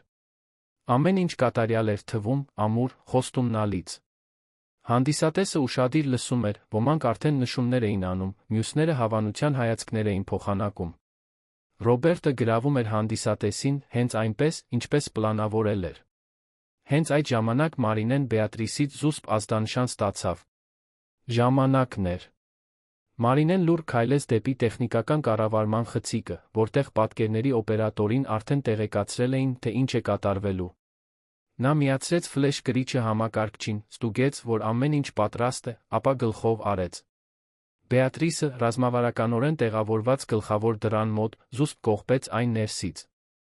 Ոչ ոք դուրս չէր գա, քանի դեռ ամեն ինչ չէր բացահայտվել։ Բեմում Ռոբերտը հասնում էր իր ներկայացման գագաթնակետին։ Եվ ձեր բաժնետերերի գործընկերների հավանությամբ ես կստանձնեմ Քորեան ինժեներությունի գլխավ, որ տնօրենի պաշտոնը, լիակատար լիազորություններով այս տեսլականը իրականացնելու համար։ Միասին մենք կկառուցենք մի ժառանգություն, որը կանցնի սերունդներով։ Հենց այդ պահին հսկայական էկրանը թարթեց փոխեց պատկերը։ Նախագծի գունագեղ գրաֆիկների փոխարեն հայտնվեցին փաստաթղթեր, պայմանագրեր, աղյուսակներ, էլեկտրոնային նամակներ։ Ամեն ինչ մեծացված, ընթեռնելի, անհնար է անտեսել։ Ծանր լռություն տիրեց սրահում։ Ռոբերտը շրջվեց դեպի հսկայական էկրանը, շփոթված, նրա արտահայտությունը անմիջապես վստահությունից խուճապի փոխվեց։ Ջուլիան վեր կացավ իր աթոռից, դեմքը գունատվելով։ Ինչ է կատարվում, Ռոբերտը հարցրեց, նայելով կառավարման խցիկին։ Կանգնեցրեք դա։ Բայց ոչ ոք չկանգնեցրեց։ Էկրանին փաստաթղթերը շարունակում էին հայտնվել մեկը մյուսի հետից։ Պայմանագրեր, որտեղ արժեքները ուռճացված էին մինչ 300%-ով։ Ռոբերտի Ջուլիայի միջ էլեկտրոնային նամակներ, քննարկելով շեղված գումարը ինչպես բաժանել։ Աղյուսակներ, որոնք ցույց էին տալիս արտերկրի հաշիվներին փոխանցումները։ Գաղտնի հանդիպումների լուսանկարներ։ Ամեն ինչ այնտեղ էր, բացահայտված, անհերքելի։ Եվ ապա Անտոն Քորեանի ձայնը լցրեց սրահը։ Դա տեսաձայնագրություն էր, որը նա արել էր մեկնելուց առաջ։ Պատկերը մեկ վայրկյան դողաց, նախքան կայունանալը, ցույց տալով Քորեան ինժեներությունի հիմնադրի հոգնած, բայց արժանապատիվ դեմքը։ Նա նստած էր իր հին սենյակում, շենգավիթի պահեստում, նրա հետի պատին նկարված լույսի խաչը։ Եթե այս տեսանյութը ցուցադրվում է, սկսեց Անտոնը, ձայնը ամուր, բայց հուզմունքով լի, դա այն պատճառով է, որ ինչ-որ բան սխալ է գնացել, ճշմարտությունը պետք է բացահայտվեր այս ձով։ Իմ անունն է Անտոն Քորյան, ես հիմնադրել եմ այս ընկերությունը 35 տարի առաջ պարզ սկզբունքով։ Ազնվությունն ամենից վեր։ Մենք կառուցել ենք մեր հեղինակությունը քրտնաջան աշխատանքի, որակի նկատմամբ հանձնառության մեզ վստահող մարդկանց հանդեպ հարգանքի վրա։ Բայց վերջին տարիներին ես հայտնաբերեցի, որ այդ արժեքները դավաճանվում էին ներսից։ Սրահում բացարձակ լռություն էր։ Ոչ ոք չէր շարժվում։ Ոչ ոք բարձր չէր շնչում։ Բոլոր հայացքները հսկայական էկրանին էին։ Ռոբերտ Ալմեյդան իմ ընկերություն մտավ որպես խոստումնալից երիտասարդ։ Ես հավատացի նրան։ Ներդրում կատարեցի նրա մեջ։ Նրան տվեցի ոչ միայն մասնագիտական հնարավորություններ, այլ վստահություն, ամուսնանալու իմ դստեր հետ դառնալու իմ ընտանիքի անդամ։ Եվ տարիներ շարունակ նա արդարացրեց այդ վստահությունը։ Բայց ինչ-որ բան փոխվեց։ Հավակնությունը վերածվեց ագահության։ Դժգոհությունը վերածվեց դավաճանության։ Եվ Ջուլիա Թավրոսյանի հետ միասին նա մշակեց բարդ սխեմա, այս ընկերությունից միջոցներ շեղելու համար։ Անտոնը դադարեց, աչքերը փայլում էին։ Ես կարող էի դա բացահայտել ամիսներ առաջ։ Կարող էի կանչել իշխանություններին ամեն ինչ լուծել մասնավոր կերպով։ Բայց ուզ։ Եցի նրան շանս տալ, զղջալու, խոստովանելու, իր սխալները շտկելու համար։ Ես սպասեցի։ Հետաքննեցի։ Ապացույցներ հավաքեցի։ Եվ երբ վերջապես գնացի նրան դիմակայելու, քողարկված սպառնալիքներ ստացա։ Ապա հասկացա, որ իրավիճակն ավելի լուրջ էր, քան պատկերացնում էի։ Դրա համար էլ ժամանակավորապես հեռացա, իմ դստերը պաշտպանելու ապահովելու համար, որ ճշմարտությունը, երբ բացահայտվեր, անհերքելի լիներ։ Տեսախցիկը թեթակի դողաց, մինչ Անտոնը մոտենում էր։ Այս ընկերությունը միայն իմը չէ։ Այն պատկանում է յուրաքանչյուր մարդու, ով իր ձեռքերով շենքեր է կառուցել, յուրաքանչյուր ընտանիքի, ով մեզ վստահել է իր տունը կառուցելու համար, յուրաքանչյուր ներդրողի, ով հավատացել է մեր խոսքին։ Եվ հենց այդ բոլոր մարդկանց համար է, որ ճշմարտությունը պետք է ասվի։ Ռոբերտ Ալմեյդան, Ջուլիա Թավրոսյանը շեղել են մոտ 15 միլիոն դրամ, խարտախ պայմանագրերի ֆանտոմային ընկերությունների միջոցով։ Բոլոր հաստատող փաստաթղթերը ներկայացվում են այս պահին։ Եվ այժմ ձեզանից յուրաքանչյուրին է մնում որոշել, թե ինչպիսի ընկերություն եք ուզում, Ворդ Քորյան։ Ինժեներություն լինի այսուհետ։ Անտոնը խորը շունչ քաշեց, ապա նրա արտահայտությունը մեղմացավ։ Մարինե, իմ դուստր, եթե դու սա տեսնում ես, իմացիր, որ ամեն ինչ, ինչ արել եմ, եղել է քեզ պաշտպանելու համար։ Դու ուժեղ ես։ Ավելի ուժեղ, քան կարծում ես։ Եվ անկախ նրանից, թե ինչ կպատահի, միշտ հիշիր։ Լույսի խաչը պարզապես խորհրդանիշ չէ։ Դա հիշեցում է, որ նույնիսկ ամենամութ ժամերին ճշմարտությունը միշտ ճանապարհ է գտնում փայլելու համար։ Սիրում եմ քեզ։ Միշտ սիրել եմ քեզ։ Եվ վստահում եմ, որ դու ճիշտը կանես։ Ձայնագրությունն ավարտվեց, դրան հաջորդող լռությունը խլացուցիչ էր։ Ռոբերտը անշարժացած էր բեմում, դեմքը սպիտակ, ձեռքերը դողդոջուն։ Ջուլիան փորձեց շարժվել դեպի դուռը, բայց այն կողպված գտավ։ Որոշ ներդրողներ սկսեցին թերթել իրենց սարքերը, ստուգելով, թե արդյոք այդ ամենը իրական էր։ Մյուսները պարզապես նայում էին Ռոբերտին, արտահայտություններով, որոնք տատանվում էին ցնցումից մինչ զզվանք։ Հենց այդ ժամանակ Մարինեն դուրս եկավ վարագույրի հետից քայլեց դեպի բեմ։ Նրա քայլերի ձայնը արձագանքեց լուրջ սրահում։ Նա դանդաղ բարձրացավ աստիճաններով, մի ձեռքը հենած որովայնին, մյուսը բռնած մի խոսափող, որը Բեատրիսը տվել էր նրան։ Երբ հասավ բեմի կենտրոնին, կանգնեց Ռոբերտի դիմաց։ Նա նայեց նրան, Մարինեն առաջին անգամ տեսավ ոչ թե վստահ մանիպուլյատոր մարդուն, այլ կոտրված, բացահայտված, լիովին կորած մեկին։ Մա. Լինե, նա շշնջաց։ Ես կարող եմ բացատրել։ Ոչ, Մարինեն ասաց, ձայնը պարզ ու ամուր։ Դու չես կարող։ Որովհետև չկա բացատրություն, որը կարդարացնի քո արածը։ Չկան բառեր, որոնք կարող են շտկել դավաճանությունը, սուտը, մանիպուլյացիայի տարիները։ Նա շրջվեց դեպի հանդիսատեսը, խոսափողը երկու ձեռքով բռնած։ Իմ անունն է Մարինե Քորյան Ալմեյդա։ Ես Անտոն Քորյանի դուստրն եմ, մինչ այս երեկո, Ռոբերտ Ալմեյդայի կինը։ Ես այստեղ եմ եկել այսօր ոչ թե վրեժի, այլ արդարության համար։ Հարգանքով այն ժառանգության հանդեպ, որը կառուցել է հայրս։ Հարգանքով այս ընկերությունում ազնիվ աշխատած յուրաքանչյուր մարդու հանդեպ։ Եվ հարգանքով ինձ իմ սպասվող որդու հանդեպ։ Արցունքները սկսեցին հոսել Մարինեի դեմքով, բայց նրա ձայնը մնաց ամուր։ Դուք հենց նոր տեսաք կատարվածի ապացույցները։ Խարդախ պայմանագրեր։ Միջոցների շեղում։ Համակարգված մանիպուլյացիա։ Այս ամենը տեղի ունեցավ մեր աչքի առաջ, թաքնված ժպիտների դատարկ խոստումների հետում։ Եվ ես խաբվեցի, ինչպես բոլոր։ Ես հավատացի այն մարդուն, ում երդվեցի սիրել։ Վստահեցի նրա խոսքերին։ Պաշտպանեցի նրա որոշումները։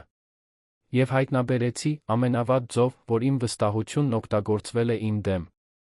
Ռոբերտը մի քայլ առաջ արեց, փորձելով խոսել, բայց Մարինեն բարձրացրեց ձեռքը, լռեցնելով նրան։ Դուք ձեր հնարավորությունը կունենաք խոսելու։ Բայց ոչ այստեղ։ Ոչ հիմա։ Այս երեկո ճշմարտության մասին է։ Եվ ճշմարտությունն այն է, որ քորեան ինժեներությունը գրեթե ոչնչացվեց ներսից այն մարդկանց կողմից, ովքեր իրենց ագահությունը դրեցին ամեն ինչից վեր։ Մարինեն խորը շունչ քաշեց, նայելով հանդիսատեսի դեմքերին։ Նա ճանաչեց ոմանց, մարդիկ, ում ճանաչում էր մանուկ հասակից, ովքեր տասնամյակներ շարունակ աշխատել էին իր հոր հետ։ Նա արցունքներ տեսավ նրանցից ոմանց աչքերում, զայրույթ, մյուսների աչքերում։ Հայրս ինձ սովորեցրել է, որ լույսի խաչը նոր սկիզբ է ներկայացնում։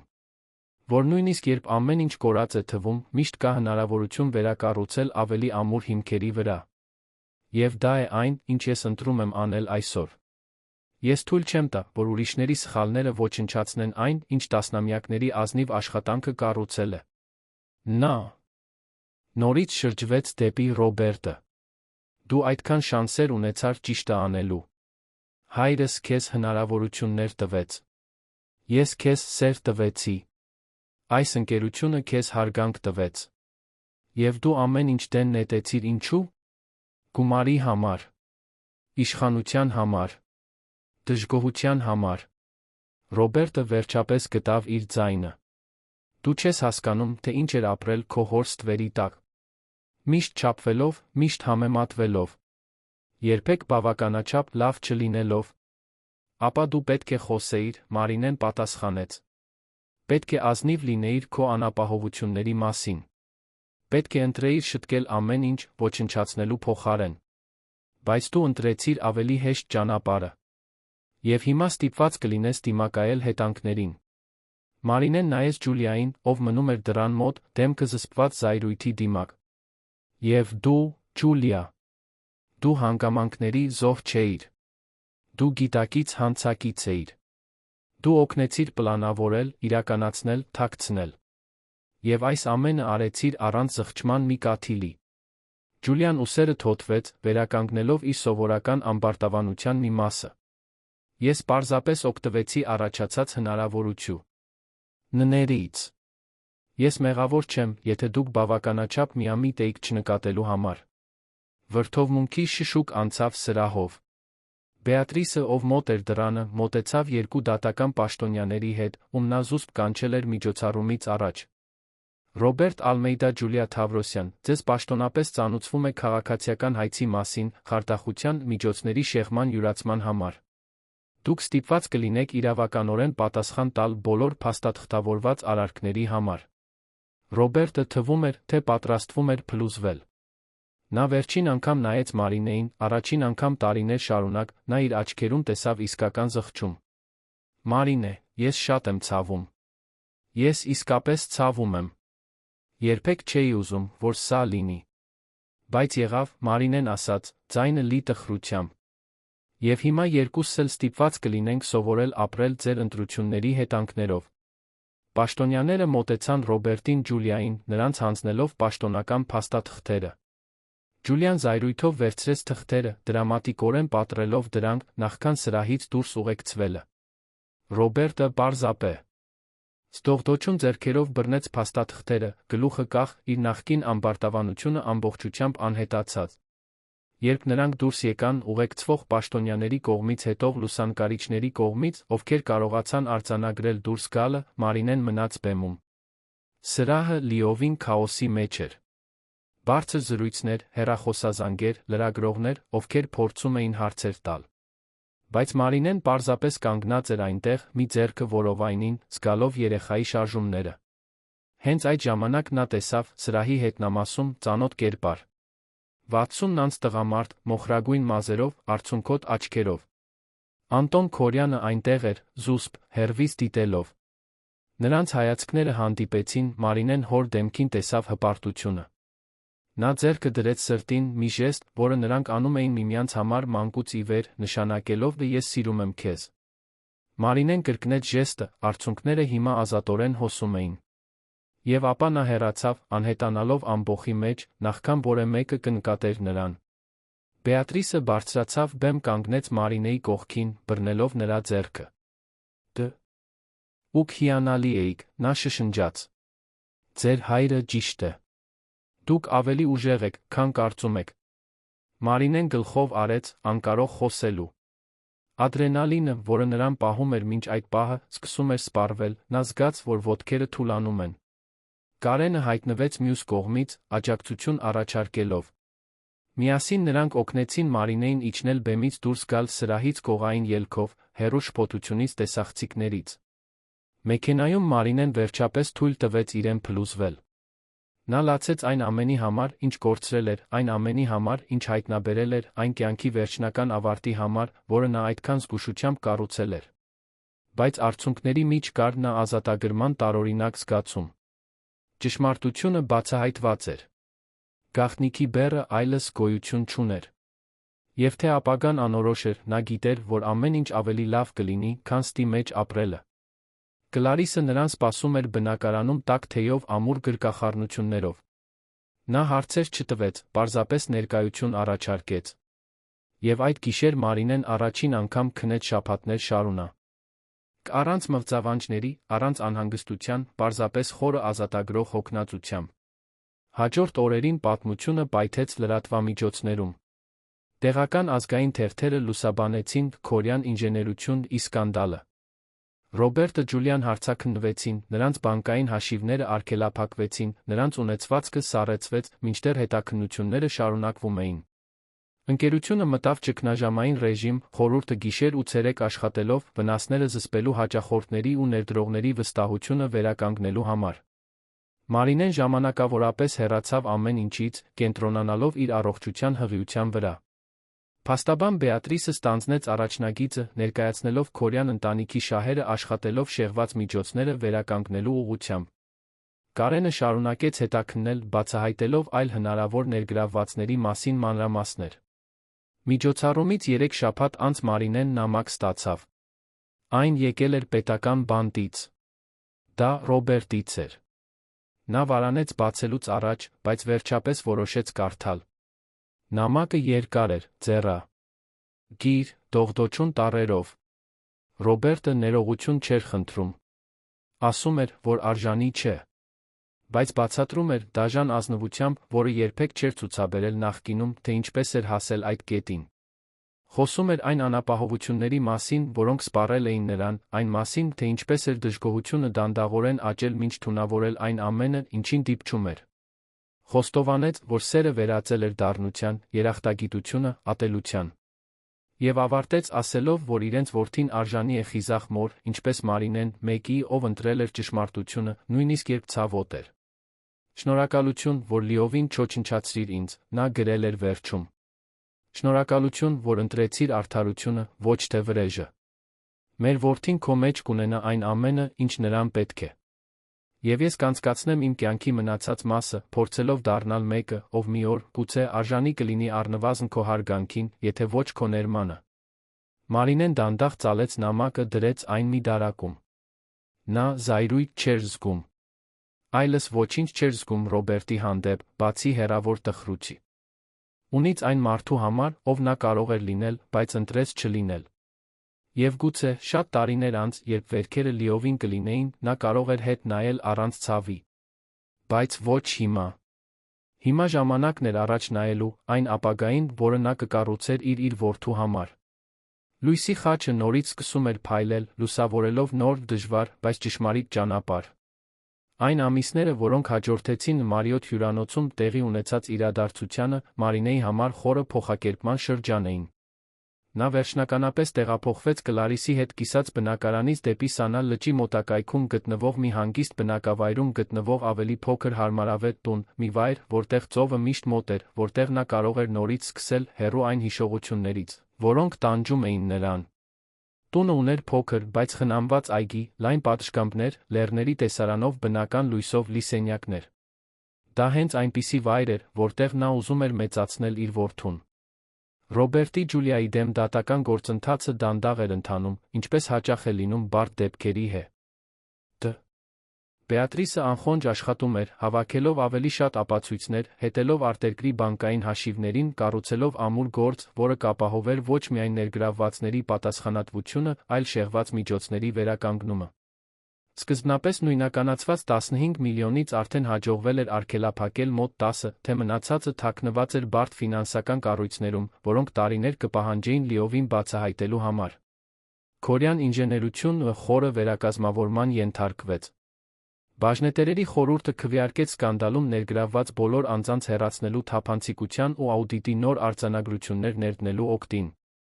Մարինեն, թե տեխնիկապես բաժնետեր էր ժառանգության միջոցով, նախընտրեց հեռու մնալ ամենօրյա գործունեությունից։ Նա պատրաստ չէր դրան։ Գուցե երբեք չլիներ։ Բայց նա հեռվից հետում էր Բեատրիսի կողմից ամենամսյա ուղարկվող հաշվետվությունների միջոցով, ապահովելով, որ իր հոր ժառանգությունը պահպանվի։ Անտոնը նորից սկսեց կանոնավոր կապ հաստատել, թե դեռ գաղտնի էր պահում իր գտնվելու վայրը։ Նա ամեն շաբաթ զանգում էր, միշտ տարբեր համարներից, միշտ կարճ, բայց սիրալիր։ Ասում էր, որ լավ է, որ այլ մարզում որոշ անավարտ գործերով էր զբաղված, որ շուտով կարող էր վերադառնալ։ Մարինեն չէր ճնշում։ Նա հասկանում էր, որ հայրը իր պատճառներն ուներ, պարզապես այն վստահությունը, որ նա ողջ էր անվտանգ, բավարար էր առայժմ։ Հղիությունը հանգիստ էր ընթանում։ Մարինեն կանոնավոր կերպով հետում էր փորձառու մանկաբարձի մոտ մասնակցում էր հղիների խմբի, որտեղ հանդիպեց այլ կանանց, ովքեր յուրաքանչյուրն իր ձով նույնպես վերակառուցում էին իրենց կյանքը։ Այնտեղ մեջքի ցավերի երեխաների անունների մասին զրույցների մեջ Մարինեն նորից բացահայտեց Ստի բեռից զերծ ապրելու թեթությունը։ Կար ինչ-որ ազատագրող բան իր պատմությունը անամոթ կերպով կիսելու, այն մարդկանցից կարեկցող գրկախառնություններ ստանալու մեջ, ովքեր հասկանում էին, որ կյանքը հազվադեպ է հետում կատարյալ սցենարներին։ Կլարիսը շարունակում էր մնալ նրա ապաստանը։ Նա գրեթե ամեն օր այցելում էր Մարինեին, տնային կերակուր էր բերում, օգնում էր երեխայի սենյակը կահավորել, պարզ ապես նստում էր նրա կողքին պատշգամբում, դիտելու արի մայրամուտը լճի վրա։ Հենց այդ պահերին Մարինեն զգում էր, որ չնայած ամեն ինչին, նա մենակ չէր։ Նա իր շուրջը իսկական սեր ուներ, այնպիսի սեր, որը ոչինչ չի պահանջում փոխարենը, որը պարզապես գոյություն ունի աջակցում է։ Հենց այդ հանգիստ կեսօրներից մեկի ժամանակ Մարինեն անսպասելի զանգ ստացավ։ Դա Կարենն էր, քննիչը, մի նորությամբ, որը նորից կփոխեր իր պատմության ընթացքը։ Մարինե, ես հորդ փաստաթղթերի մեջ կարևոր բան եմ գտել։ Մի բան, որը կարծում եմ, որ դու պետք է անձամբ տեսնես։ Նրանք հանդիպեցին Շենգավիթի հին պահեստում, նույն վայրում, որտեղ ամեն ինչ սկսվել էր ամիսներ առաջ։ Կարենը նրան սպասում էր մուտքի մոտ, ձեռքին ժամանակից մաշված կաշվե թղթապանակ։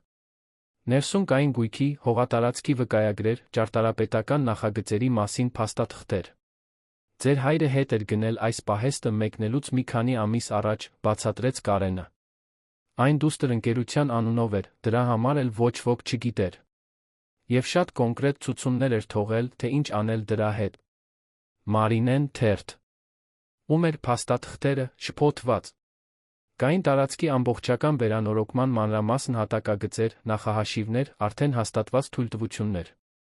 Եվ ապա տեսավ նախագծված բացման ցուցանակը, լույսի խաչ հիմնադրամ, մարդկային աջակցության զարգացման կենտրոն։ Նա ամեն ինչ պլանավորել էր, Մարինեն մրմնջաց, աչքերը լցվելով արցունքներով։ Հայրս գիտեր, որ ինձ նոր նպատակ է պետք։ Ինչ-որ բան, որպեսի այս ամբողջ ցավը հույսի վերածեմ։ Կարենը ժպտաց։ Նա բավարար միջոցներ էր թողել վերանորոգման շահագործման առաջին 2 տարիների համար։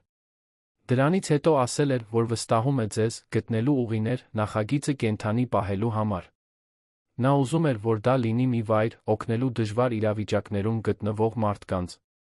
Կանայք, ովքեր դժվարությունների են բախվում, երիտասարդներ, ովքեր ուղղորդման կարիք ունեն, ընտանիքներ, ովքեր նոր սկիզբ են փնտրում։ Մարինեն քայլում էր դատարկ պահեստով, պատկերացնելով, թե ինչ կարող էր դառնալ այն։ Նա տեսնում էր ընդունելության սենյակներ, մասնագիտական վերապատրաստման սեմինարների համար տարածքներ, համայնքային գրադարան, գուցե նույնիսկ մանկապարտեզ, որպեսզի մայրերը կարողանային աշխատել կամ սովորել, մինչդեռ իրենց երեխաներին հոգ էին տանում սիրով։ Հնարավորություններն անսահման էին, առաջին անգամ ամիսներ շարունակ, Մարինեն զգաց ոչ միայն հույս, այլ իսկական ոգորություն։ Մենք դա կանենք, նա ասաց, շրջվելով դեպի Կարենը։ Մենք կկառուցենք հենց այն, ինչ երազել էր հայրս։ Եվ ավելի լավ կանենք։ Հաջորդ ամիսները լարված աշխատանքի շրջան էին։ Նույնիսկ 8 ամսական հղի լինելով Մարինեն անձամբ համակարգում էր պահեստի վերանորոգումը, աշխատելով ճարտարապետների, դիզայներների, սոցիալական աշխատողների հոգեբանների հետ, ստեղծելու մի տարածք, որը լիներ հարմարավետ ֆունկցիոնալ։ Կլարիսը ժամանակավորապես թողեց իր աշխատանքը, օգնելու համար, ստանձնելով նախագծի վարչական մասը։ Բեատրիսը նպաստեց հիմնադրամի իրավական կառուցվածքին, ապահովելով, որ ամեն ինչ կարգավորված թափանցիկ լինի։ Եվ ապա սեպտեմբերյան մի առավոտ, երբ վերանորոգումը գրեթե ավարտված էր, պաշտոնական բացմանը մնում էր ընդամենը 1 ամիս, Մարինեն զգաց առաջին կծկումները։ Ծննդաբերությունը երկար էր, բայց առանց բարդությունների։ Կլարիսը մնաց նրա կողքին ամբողջ ընթացքում, բռնելով նրա ձեռքը, սրբելով նրա քրտինքը, շնջալով քաջալերող խոսքեր։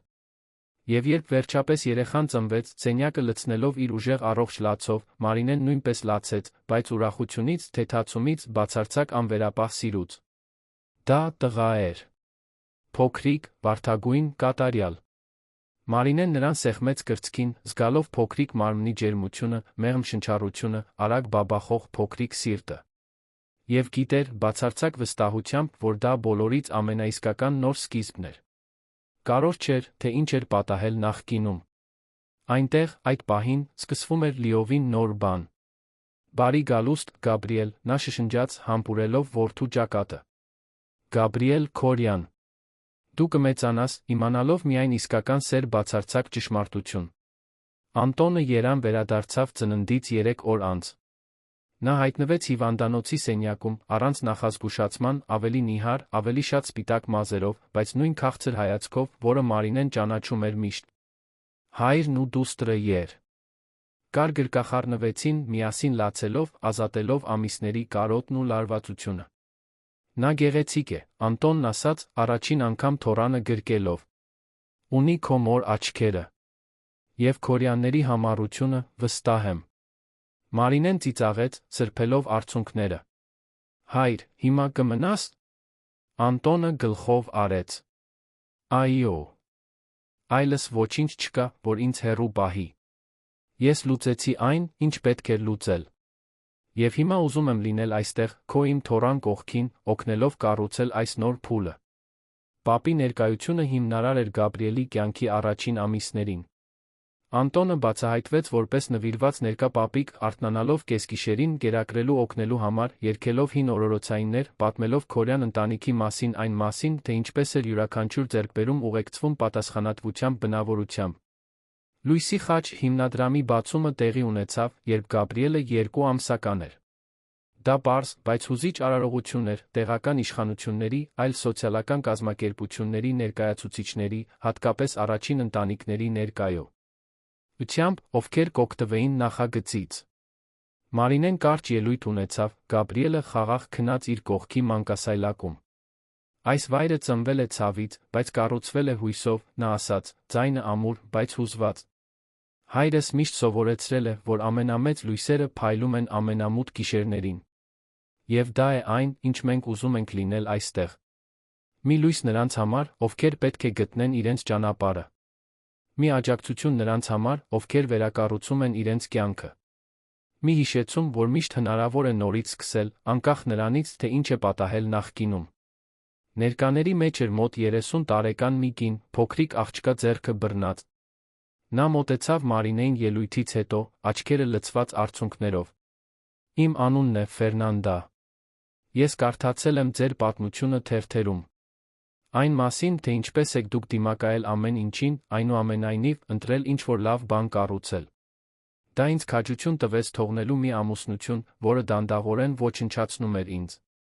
Եվ հիմա ես այստեղ եմ իմ դստեր հետ, պատրաստ նորից սկսելու։ Շնորհակալություն, որ գոյություն ունեք, որ ցույց եք տալիս, որ դա հնարավոր է։ Մարինեն գրկեց Ֆերնանդային, զգալով պատասխանատվության արտոնության բեռը, կարողանալու փոփոխություն մտցնել այլ մարդկանց կյանքում։ Դա չէր ջնջում իր ցավը, չէր շտկում այն, ինչ կոտրվել էր, բայց իմաստ էր տալիս այն ամենին, ինչ ապրել էր։ Տարիներն անցան, փոքրիկ Գաբրիելին վերածելով հետաքրքրասեր խոսող տղայի։ Նա մեծացավ, շրջելով հիմնադրամի միջանցքներով, խաղալով այլ երեխաների հետ, ովքեր հաճախում էին տարածքը, վաղ տարիքից սովորելով համերաշխության կարեկցանքի մասին։ Նա ուրախ երեխա էր, լի հարցերով, հիացած շինարարություններով, նախագծերով, հենց այնպես, ինչպես պապը։ Մարինեն երբեք չթաքցրեց Ռոբերտի մասին ճշմարտությունը, բայց այն աստիճանաբար բացահայտեց, ըստ Գաբրիելի հասունության։ Երբ նա 4 տարեկան էր, սկսեց նկատել, որ այլ երեխաներ ներկա հայրեր ունեն, նա տվեց անխուսափելի հարցը. «Մամ, որտեղ է հայրս»։ Մարինեն խորը շունչ քաշեց։ Նա պատրաստել էր այդ պահը տարիներ շարունակ, բայց այն դեռ դժվար էր։ Նա նստեց Գաբրիելին ծնկներին, զգուշորեն ընտրելով բառը. «Ը»։ Քո հայրը շատ լուրջ սխալներ է գործել մինչ քո ծնվելը, իմ սեր։ Սխալներ, որոնք շատ մարդկանց ցավ են պատճառել, ներառյալ ինձ։ Եվ դրա պատճառով նա մի վայրում է, որտեղ սխալներ գործող մարդիկ պետք է լինեն, սովորելու մտածելու իրենց արածի մասին։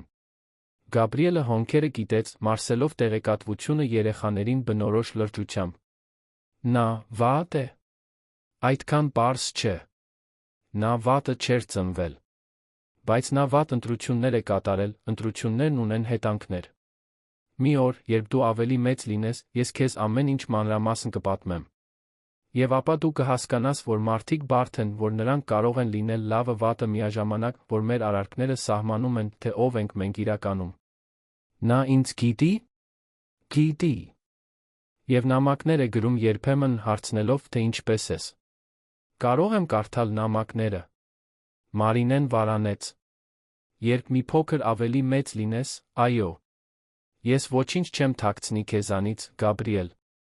Բայց նա քեզ չեմ ստիպի զբաղվել բաներով, որոնց համար դեռ պատրաստ չես հասկանալու։ Գաբրիելը մի պահ մտածեց, ապա ասաց երեխաների կործանարար։ Պարզությամբ։ Լավ։ Բայց ես ունեմ քեզ, պապիկին, մորաքույր Կլարիսին, հիմնադրամի բոլորին։ Այնպես որ, կարծում եմ, արդեն շատ սեր ունեմ։ Մարինեն գրկեց որդուն, սիրտը լիքը։ Նա ճիշտ էր։ Սերը այն էր, ինչ նրանք առատորեն ունեին, իսկական սերը, որը կառուցված էր ազնվության ներկայության վրա, անսահմանորեն ավելի արժեքավոր էր, քան ցանկացած կատարյալ ընտանեկան կառուցվածք։ Ռոբերտը իր պատիժը կրում էր օրինակելի վարքով։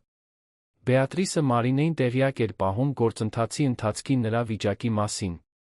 Նա մասնակցում էր բանտի կրթական ծրագրերին, օգնում էր այլ բանտարկյալներին վարչական իրավական հարցերում, ակնհայտորեն փորձելով ինչ-որ կերպ փոխհատուցել իր սխալները։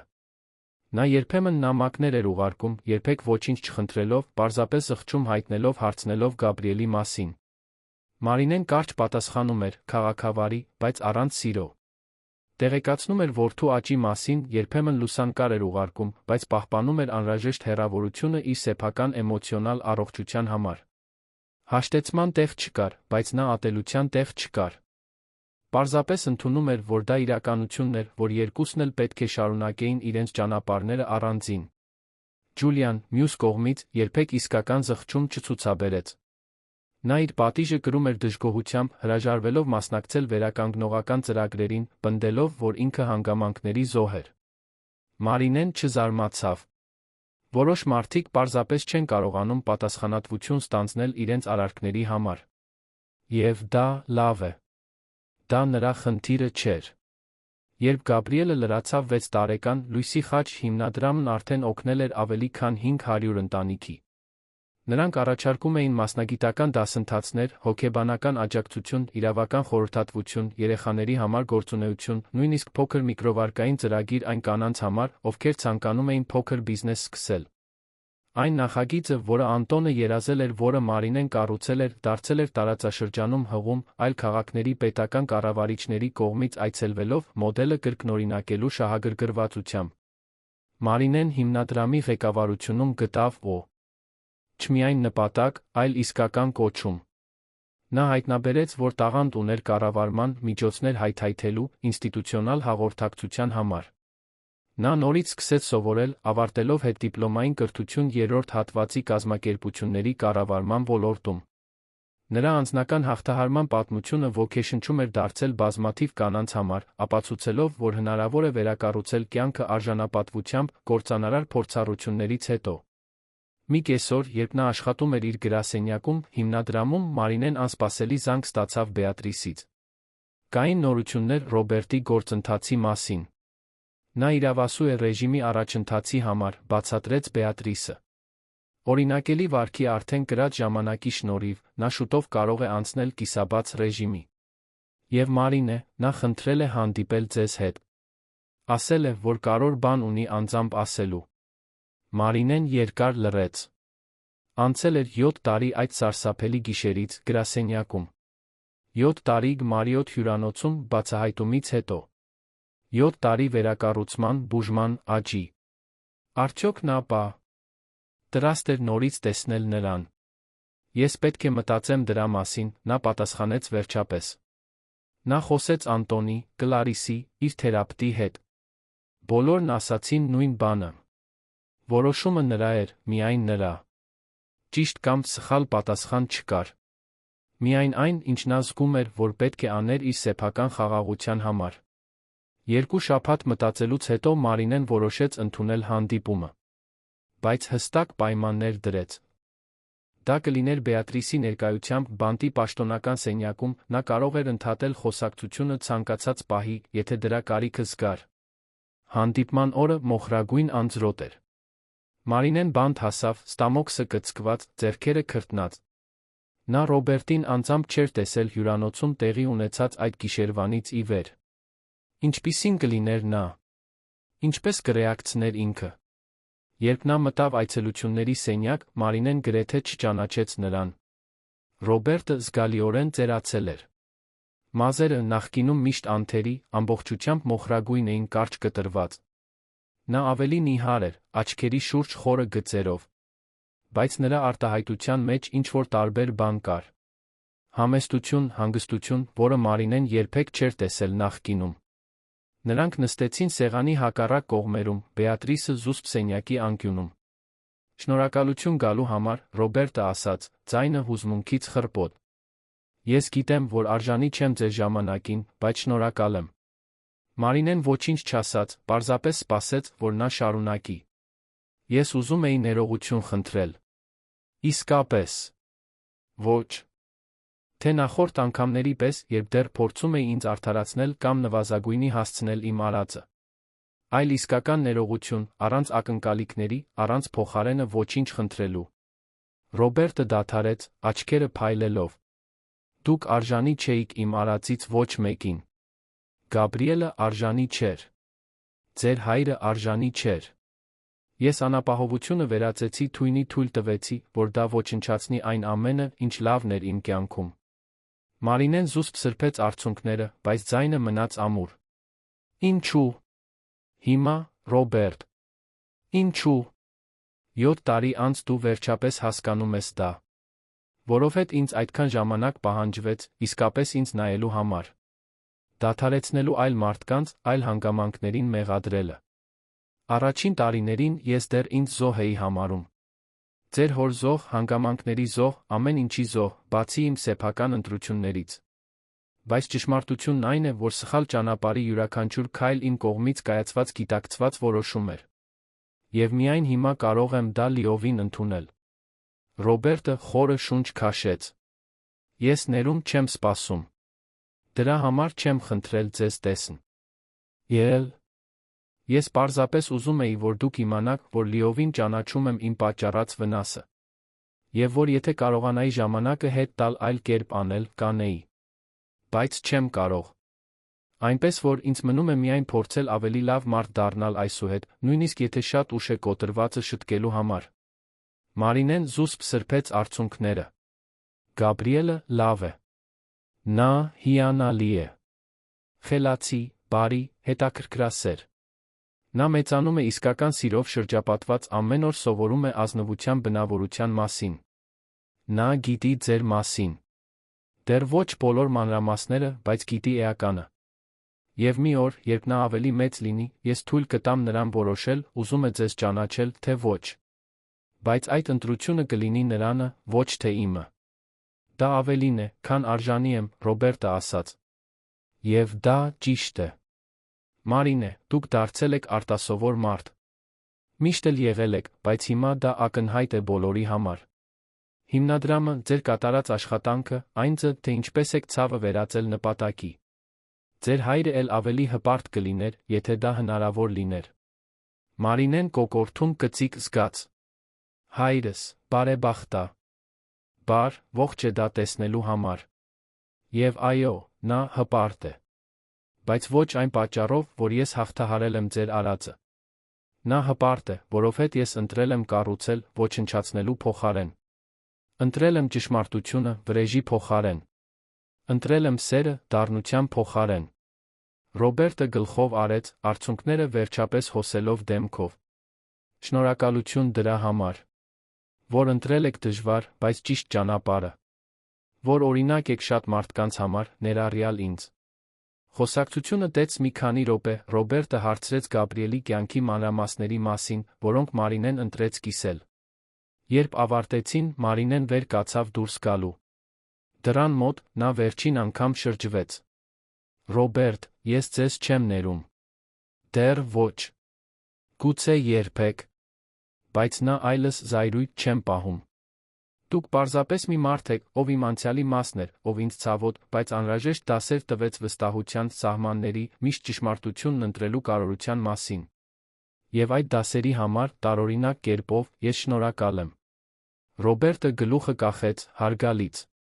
Դա ավելին է, քան արժանի եմ։ Լավ հոգ տարե։ Քմեր որդու մասին։ Եվ ձեր մասին։ Դուք արժանի եք աշխարհի ամբողջ սիրուն երջանկությանը։ Մարինեն դուրս եկավ բանտից, իրեն ավելի թեթ զգալով։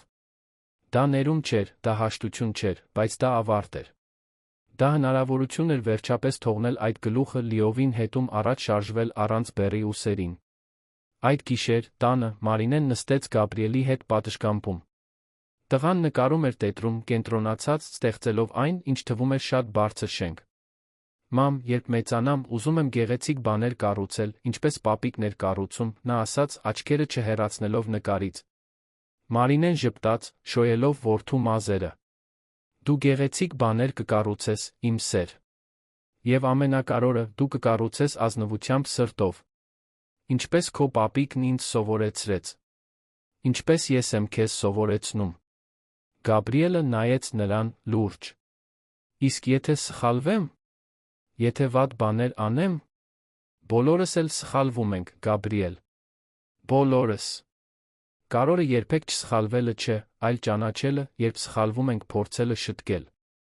Եվ երբեք թույլ չտալը, որ մի սխալը վերածվի բազմաթիվ սխալների։ Միշտ ընտրիր կանգ առնել, մտածել շտկել ճանապարհը։ Ինչպես լույսի խաչը, չէ՞։ Որը միշտ լուսավորում է ճիշտ ճանապարհը։ Մարինեն գրկեց որդուն, սիրտը լիքը։ Հենց ինչպես լույսի խաչը։ Տարիներ անց, երբ Գաբրիելը 12 տարեկան էր, արդեն կանոնավոր կերպով հաճախում էր հիմնադրամը որպես կամավոր, օգնելով փոքր երեխաների համար նախատեսված սեմինարներին, Մարինեն հատուկ միջոցառում կազմակերպեց։ Դա լույսի խաչ հիմնադրամի 10-ամյակն էր, նա ուզում էր պատշաճ կերպով նշել այն ամենը, ինչ ձեռք էին բերել։ Վերանորոգված պահեստի գլխավոր սրահը զարդարված էր տարիների ընթացքում օգնություն ստացած ընտանիքների լուսանկարներով, տեսանյութերով արձանագրված վկայություններով, ազդեցության վիճակագրություն ցույց տվող պաստառներով։ Ավելի քան 1000 մարդ արդեն անցել էր այնտեղով, ստանալով աջակցություն, կարողությունների զարգացում, ապաստան։ Կյանքեր էին փոխվել։ Ընտանիքներ էին վերակառուցվել։ Հույս էր նորացվել։ Իր ելույթի ընթացքում Մարինեն բռնած էր այն արծաթյա խաչը, որը իր հայրը տվել էր նրան տարիներ առաջ։ Այս խաչը շատ բան է նշանակ։ Ում ինձ համար։ Այն ներկայացնում է իմ հորը այն ամենը, ինչ նա կառուցել է ամբողջականությամբ։ Այն ներկայացնում է այն լույսը, որը նա ինձ սովորեցրել է հետել նույնիսկ ամենամութ ժամերին։ Եվ այն ներկայացնում է այն խոստումը, որը ես տվել եմ ինքս ինձ, որ ցավը կվերածեմ նպատակի, կորուստը, շահի այլ մարդկանց համար։ Նա նայեց հանդիսատեսին, տեսնելով ծանոթ դեմքեր, փոխված պատմություններ, վերակառուցված կյանքեր։ Մենք բոլորս այստեղ գիտենք, թե ինչ է դժվար պահերին դիմակայելը։ Բոլորս էլ անցել ենք այնպիսի իրավիճակներով, որոնք ստիպել են մեզ հարցաքննել, թե արդյոք կկարողանանք առաջ շարժվել։ Բայց մենք այստեղ ենք։ Միասին։ Ապացուցելով, որ միշտ հնարավոր է նորից սկսել։ Որ լույսը միշտ հաղթում է մթությանը։ Եվ որ երբ ընտրում ենք ճշմարտությունը, նույնիսկ եթե ցավոտ է, մենք ամուր հիմքեր ենք կառուցում ավելի լավ ապագայի համար։ Ծափահարությունների մեջ Մարինեն տեսավ Գաբրիելին, ով դիտում էր սրահի հետնամասից պապի Անտոնի կողքին։ Երկուսը հայացքներ փոխանակեցին, հանցակցության նշանով Մարինեն գիտեր, որ Քորյան ընտանիքի ժառանգությունը ապահով էր հաջորդ սերնդի ձեռքում։ Այդ գիշեր, երբ բոլորը հեռացան, Մարինեն մի քանի րոպե մնաց պահեստում մենակ։ Նա քայլեց միջանցքներով, դիպչելով պատերին, հիշելով այն ամենը, ինչ ներկայացնում էր այդ տարածքը։ Այնտեղ էր սկսվել հետաքննությունը, որը բացահայտեց ճշմարտությունը։ Այնտեղ էր իր հայրը հետքեր թողել, նրան ուղղորդելու համար։ Այնտեղ էր ծնվել հիմնադրամը, որն այժմ օգնում էր այդքան մարդկանց։ Նա կանգ առավ այն պատի դիմաց, որտեղ լույսի խաչն էր նկարված, այժմ վերականգնված մշտապես լուսավորված։ Եվ շշնջաց. «Շնորհակալություն, Հայր, որ ինձ սովորեցրիր, որ ճշմարտությունը միշտ արժե, որ ինձ գործիքներ տվեցիր վերակառուցելու համար, որ հավատացիր, որ ես բավականաչափ ուժեղ կլինեմ։ Մենք հաջողեցինք։ Մենք մթությունը վերածեցինք լույսի։ Եվ այդ լույսը կշարունակի փայլել սերունդներով»։ Երբ նա դուրս եկավ պահեստից այդ գիշեր, լիալուսինը լուսավորում էր Երանը։ Քաղաքը, որը վկայել էր նրա ցավը, այժմ վկայում էր նրա հաղթանակը։ Ոչ թե հաղթանակ այլ մարդկանց նկատմամբ, այլ հանգամանքների, վախի, դառնությանը թույլ տալու գայթակղության նկատմամբ։ Մարինե Քորյանը դավաճանությունը վերածել էր արդարության, լքումը նպատակի, ցավը հույսի։ Եվ լույսի խաչի ներքո նա կառուցել էր ոչ միայն հիմնադրամ, այլ ճշմարտության, սիրո նոր սկիզբների ժառանգություն, որը կլուսավորեր ճանապարհները դեռ երկար տարիներ։